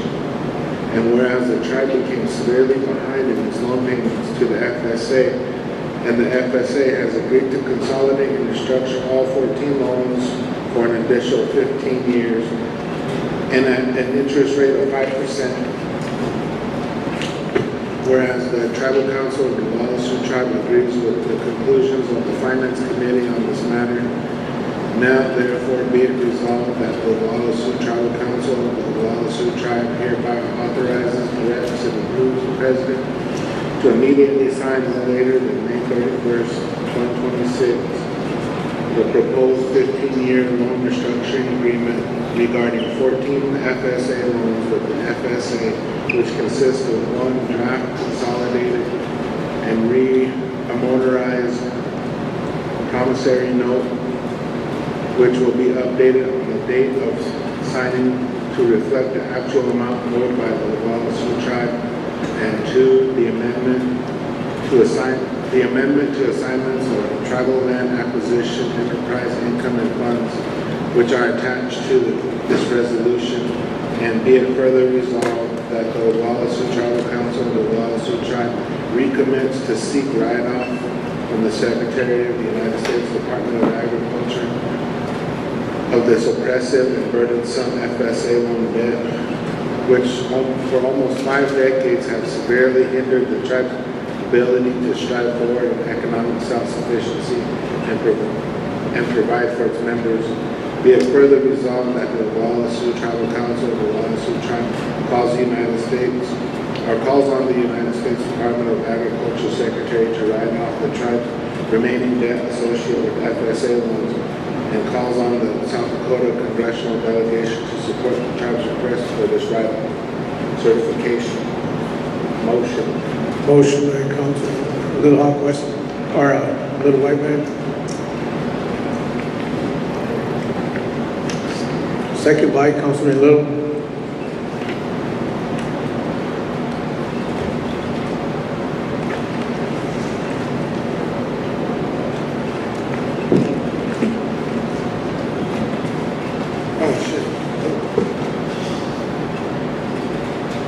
Okay, we have a question here. Okay, go ahead, Councilman Kelly. You know, this one's kind of been dragging on for quite some time. Anytime we talk about the FSA loan, we can automatically go back to 1970, and I received all them documents that were brought forward, and that was some pretty heavy duty reading. But, you know, I still am going to take affirmative action and make some recommendations, you know, and we really haven't talked about how to resolve this issue other than extending a loan out. And, you know, based on some of the information that's coming from the attorneys, I just can't agree with what's being brought forth. You know, we do have another program out there called the CREP program. And if we enroll, you know, quite a bit of our land, a lot of our tribal trust land into this program, we could possibly pay over half of that debt that we owe to the FSA. But we haven't looked at that option either, and it's still available. I really do think we should look into it and take advantage of it because it'd be beneficial rather than extending this debt out to where my grandchildren are going to have to absorb this thing. I do not agree with it. The other thing is, you know, we do have monies for the drought. We enrolled in a program called CPK. And the way it's looking, you know, on the Farmer's Almanac, we're going to be in a drought for a few more years.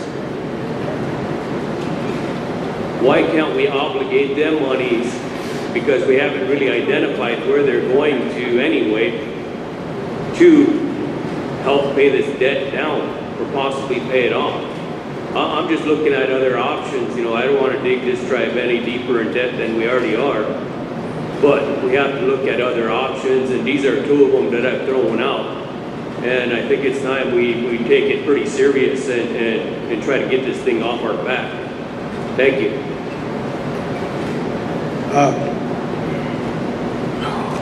Councilman Little White Man, I think we missed a page. On the back side of it.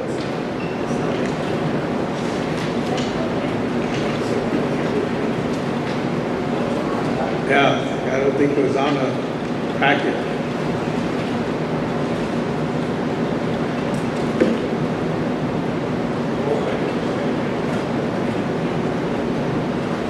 Okay, well, Steve will read it.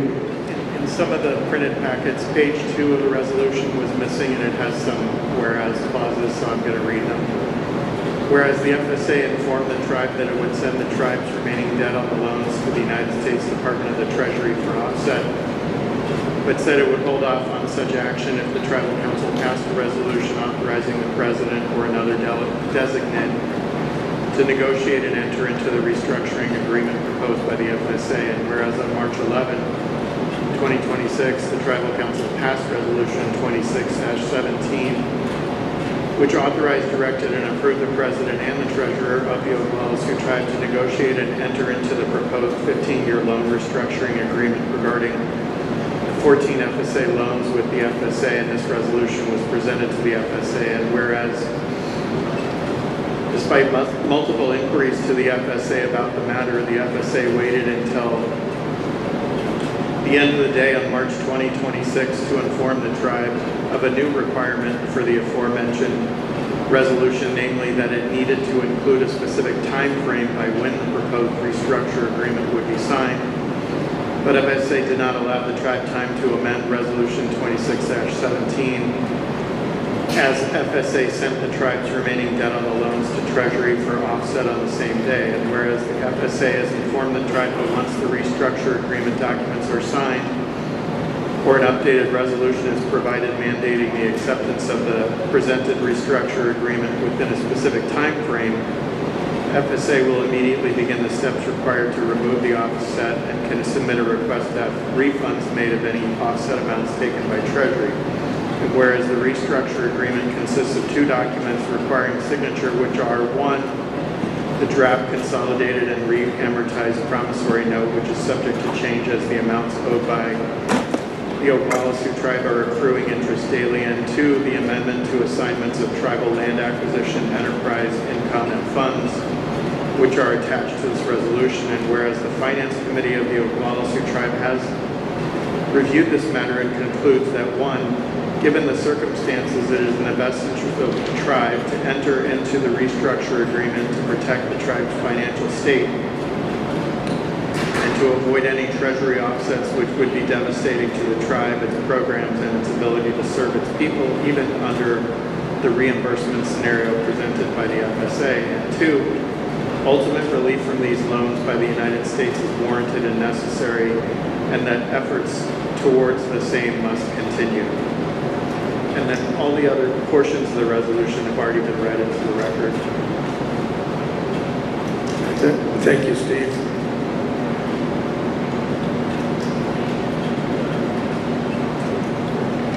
Yes, go ahead. Thank you, Chair. We never got a report on what land tracts were purchased with this or anything like that at all. All I know is that we gave out $19 million for what? I don't know what tract. Dave, do you have any idea? That's, I can't remember what committee it was in now, but the land office used to be in there where the secretaries were balanced. There used to be a big file cabinet there. All them records, the purchases were in there. Where they moved that file cabinet to, I have no idea, and I don't think anybody knows, unless they moved it up to the present land office. Because when the purchases were made, the person by Gene McHugh worked for FHA. He would come to the tribal office, then they'd sign checks to those lands. One of the catches on those land purchases that was made then wasn't supposed to be traded for. But somehow along the way, some of those lands have been traded for. And some of our tribal members went and sold the land that they were living on. And it was mostly all elderly, and they didn't realize that they were selling their land. But the young ones went and took the money. But as far as them records go, I have no clue where that file cabinet went. It was one of them long ones. Not the small file cabinets that's in most of the office, not but it was a long file cabinet. And I never did ask Shauna. Those records are up there at the land office or where they went to. But they would have had to been there since 1971 up till present. Now that's 50 years plus right now. I don't know whether. Well, it seems to me like, we should try to find it before I know FSAs once are pressuring us to rewrite and get an agreement with them, but, I think the tribe too should look at what lands were purchased, just for the record of the tribe. And Steve, you've been here a long time, and it's kind of concerning that, some of our senior leadership don't know what's going on here.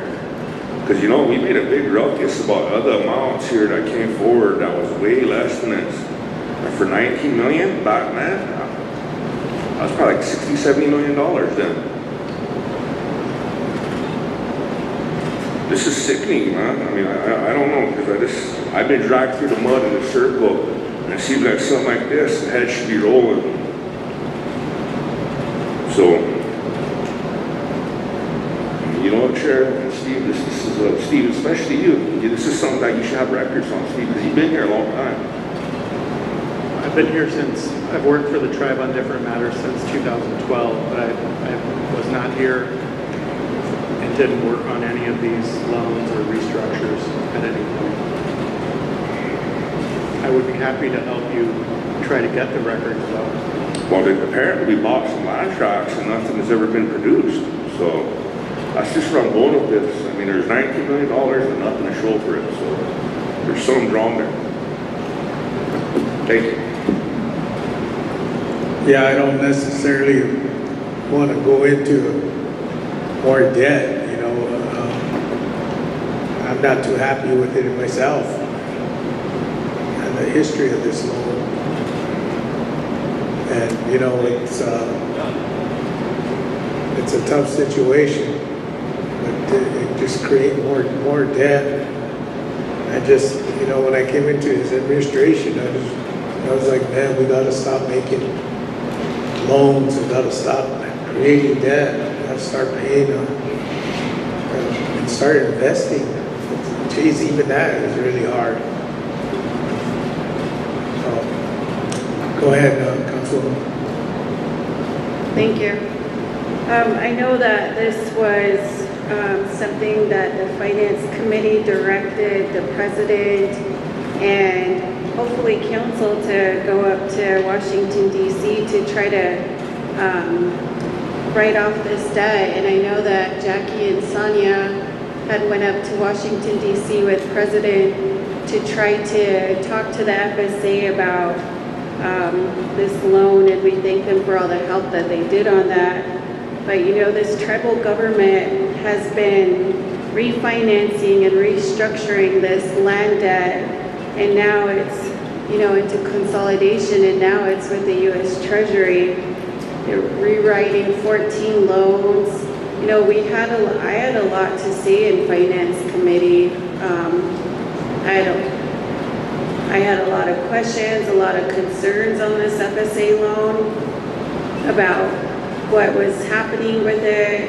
And for the record, we have not received any land documentation, any land purchases.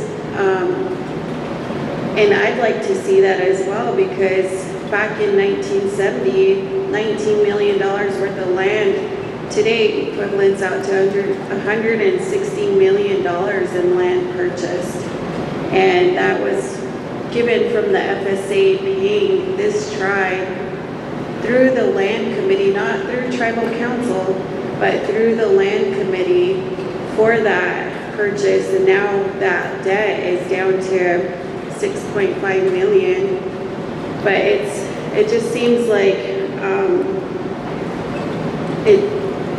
for the amount that this tribe has paid back that loan, it doesn't make sense that we're trying to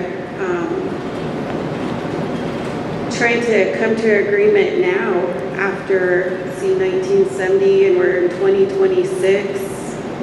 You know, it seems like this kind of debt should have been taken care of a long time ago, but that is a lot of land. And where is that land, and what was, purchased with that land? And to have no documentation is very concerning. I think there should be some type of record. I know there was one individual who worked with a tribe on rewriting these loans over and over, but I'm not sure why they gave the advice to this tribe to stop paying for that. And that's where I have a lot of concern with, is why did somebody convince the tribe to stop paying those payments to where now we're in U.S. Treasury? I feel like that person, and I won't name names, but I feel like that person should be held accountable. And they're not being held accountable.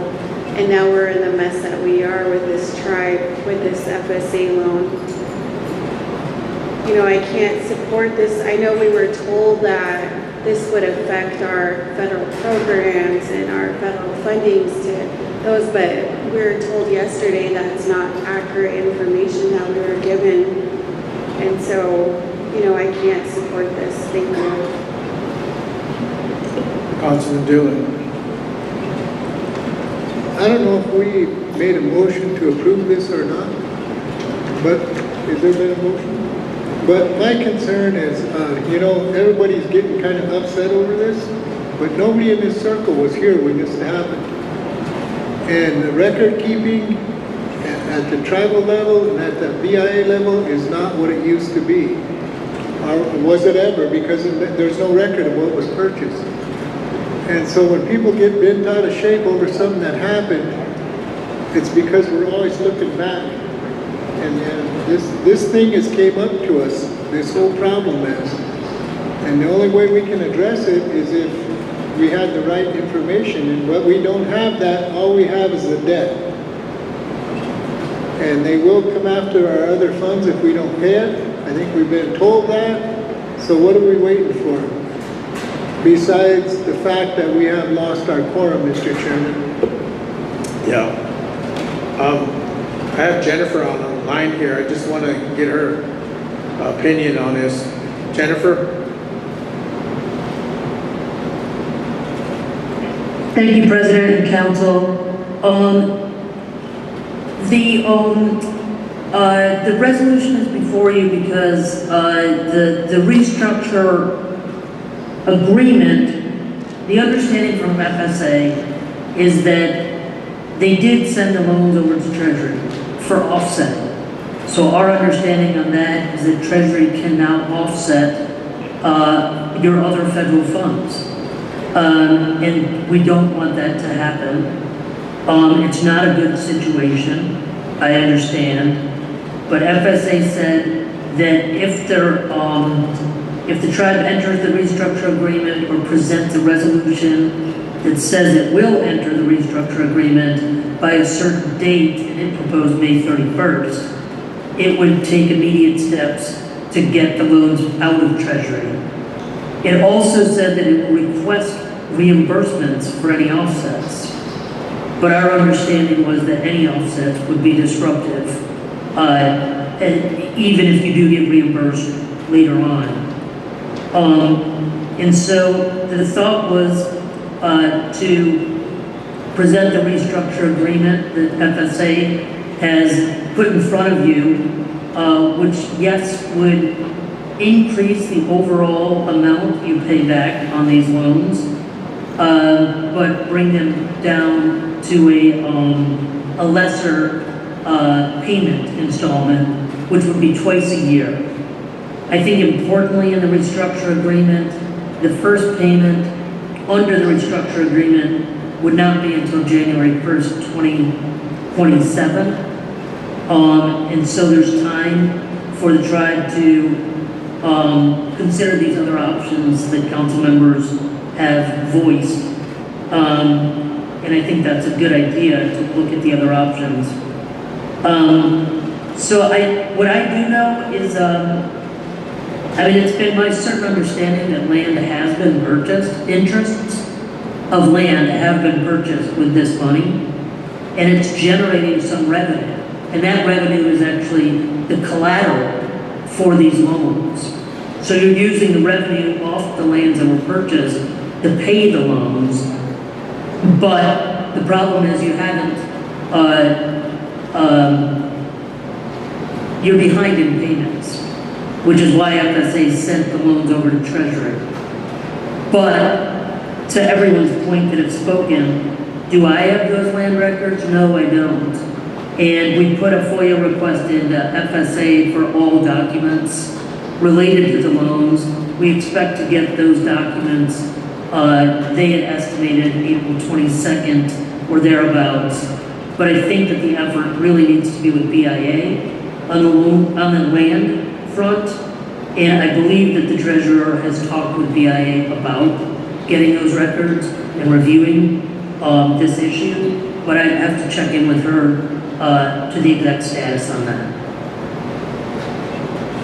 Question. Go ahead, Councilman Alvarez. You know, that brings up a very interesting question or concern, and I don't know who can answer this. But it sounds like these FSA payments were paid through the land lease possibly. So if this hasn't been paid since 2021, where is all that income from the land lease payments going to, or where is that funding at currently?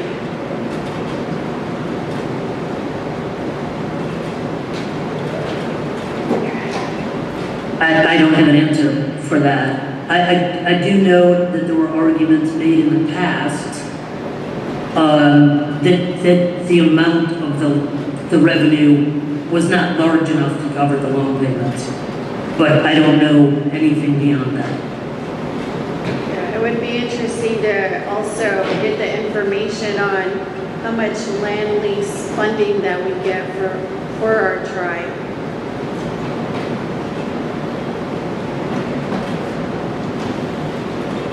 Agreed. Councilman Weir. First of all, I want to get it clear. I'm going to say it again. The land committee did not make the loan. The tribal council at that time made the loan. When the late Johnson Holyoke was the tribal chairman at that time, the land that goes, the lease income that goes in, the Bureau collects it. Then the Oglala Sioux tribe, this governing body, makes the drawdown of that lease income that goes into the general fund. So that dollar amount varies from year to year on the amount of tribal ground that's leased out. So that's never the same, but it's pretty close to the same every year. So the ranging system, that money goes into the account. Farm pasture leases goes into that account. So that's what I'm saying. It's never the same because some of them tracts are not leased out. They might be leased out for about 5 years, but every year something comes up because some of them leases come to land committee for approval for the lease, not the money, the lease. If it's all tribal ground, then we approve it. It's brought to us by the land office. So just want to make it clear because the land committee did not make the loan. The Oglala Sioux Tribal Council made the loan in 1971 or 70, whenever they started, whenever that first payment came in to purchase land. I want to get that clear. Thank you. Councilman Kelly. You know, I want to reflect back to ordinance 2167, and you know, I'm real confused and weary as to what we're doing because if any of you have it, and I'm assuming Jennifer has it, and I'm assuming Mr. Gunn should have a copy of it. But if you look at number 6 on the second page, on maybe the 8th whereas, and I'll just read it. Collateral on the loan to be pledged by the tribe will consist of A, second position assignment of income derived from the tribe's land leases. It being understood that the lender will take a second security position to a first security position held by the United States Department of Agriculture Farm Service Agency in connection with loans such agency made to the tribe. B, assignment of all cash, receivables, and revenues generated by the Prairie Winds and East Winds casinos, including all gaming, hotel revenue, and C, the debt service reserve account.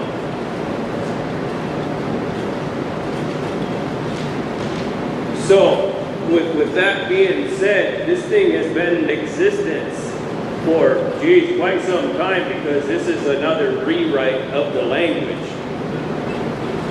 And where does that put our casino? Because today we just approved relieving them of any debt.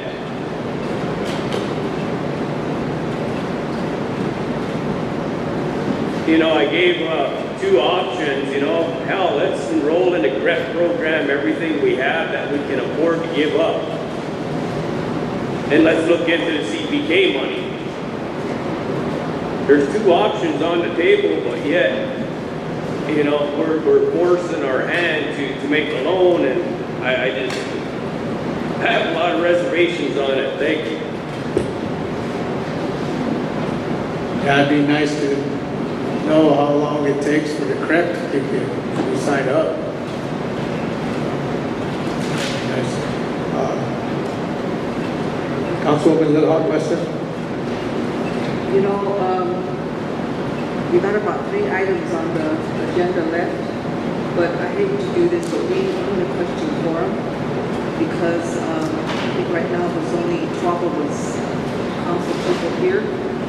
And so I was just going to say that we have this item, plus we have the one for the associate justice, and we have the one for the secretary election committee that we need to make an amendment to that resolution. So I was going to see if maybe we can move those to the next special council meeting. If we can do that, I think there's only 3 things we have. I think it needs to happen quick, because I know the secretary election has to get going, this has to get going. Quorum. We don't have quorum. I know.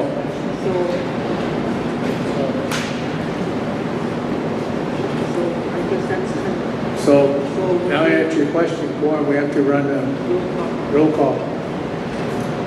Secretary, roll call.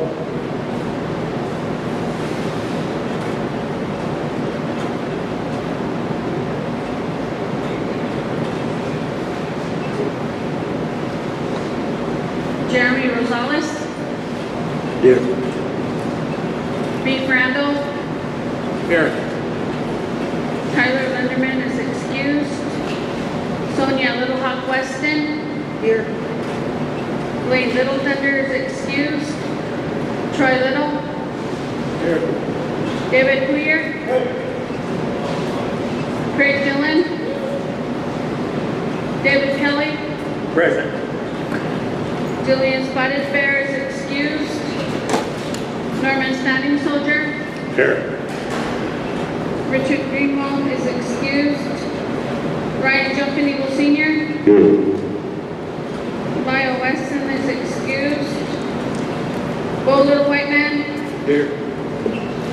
Jackie Sears. Here. Don Ray Gosper.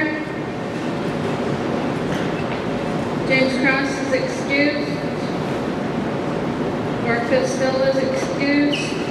George Dreamer Jr. Anna Halverson. Present.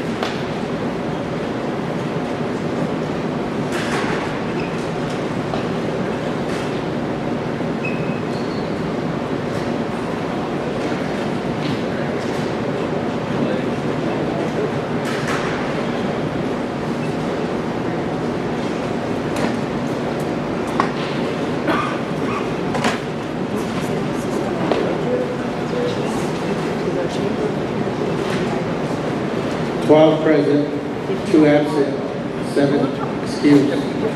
So we don't have a quorum. But I think we should continue in the morning at the chambers and address these 3 issues at 10 o'clock a.m. I don't know. No, in the chambers at Pine Ridge. So we'll recess for today, and we'll continue on in the morning at 10 a.m. in the chambers. So with that, I want to say thank you to our listening audience for attending.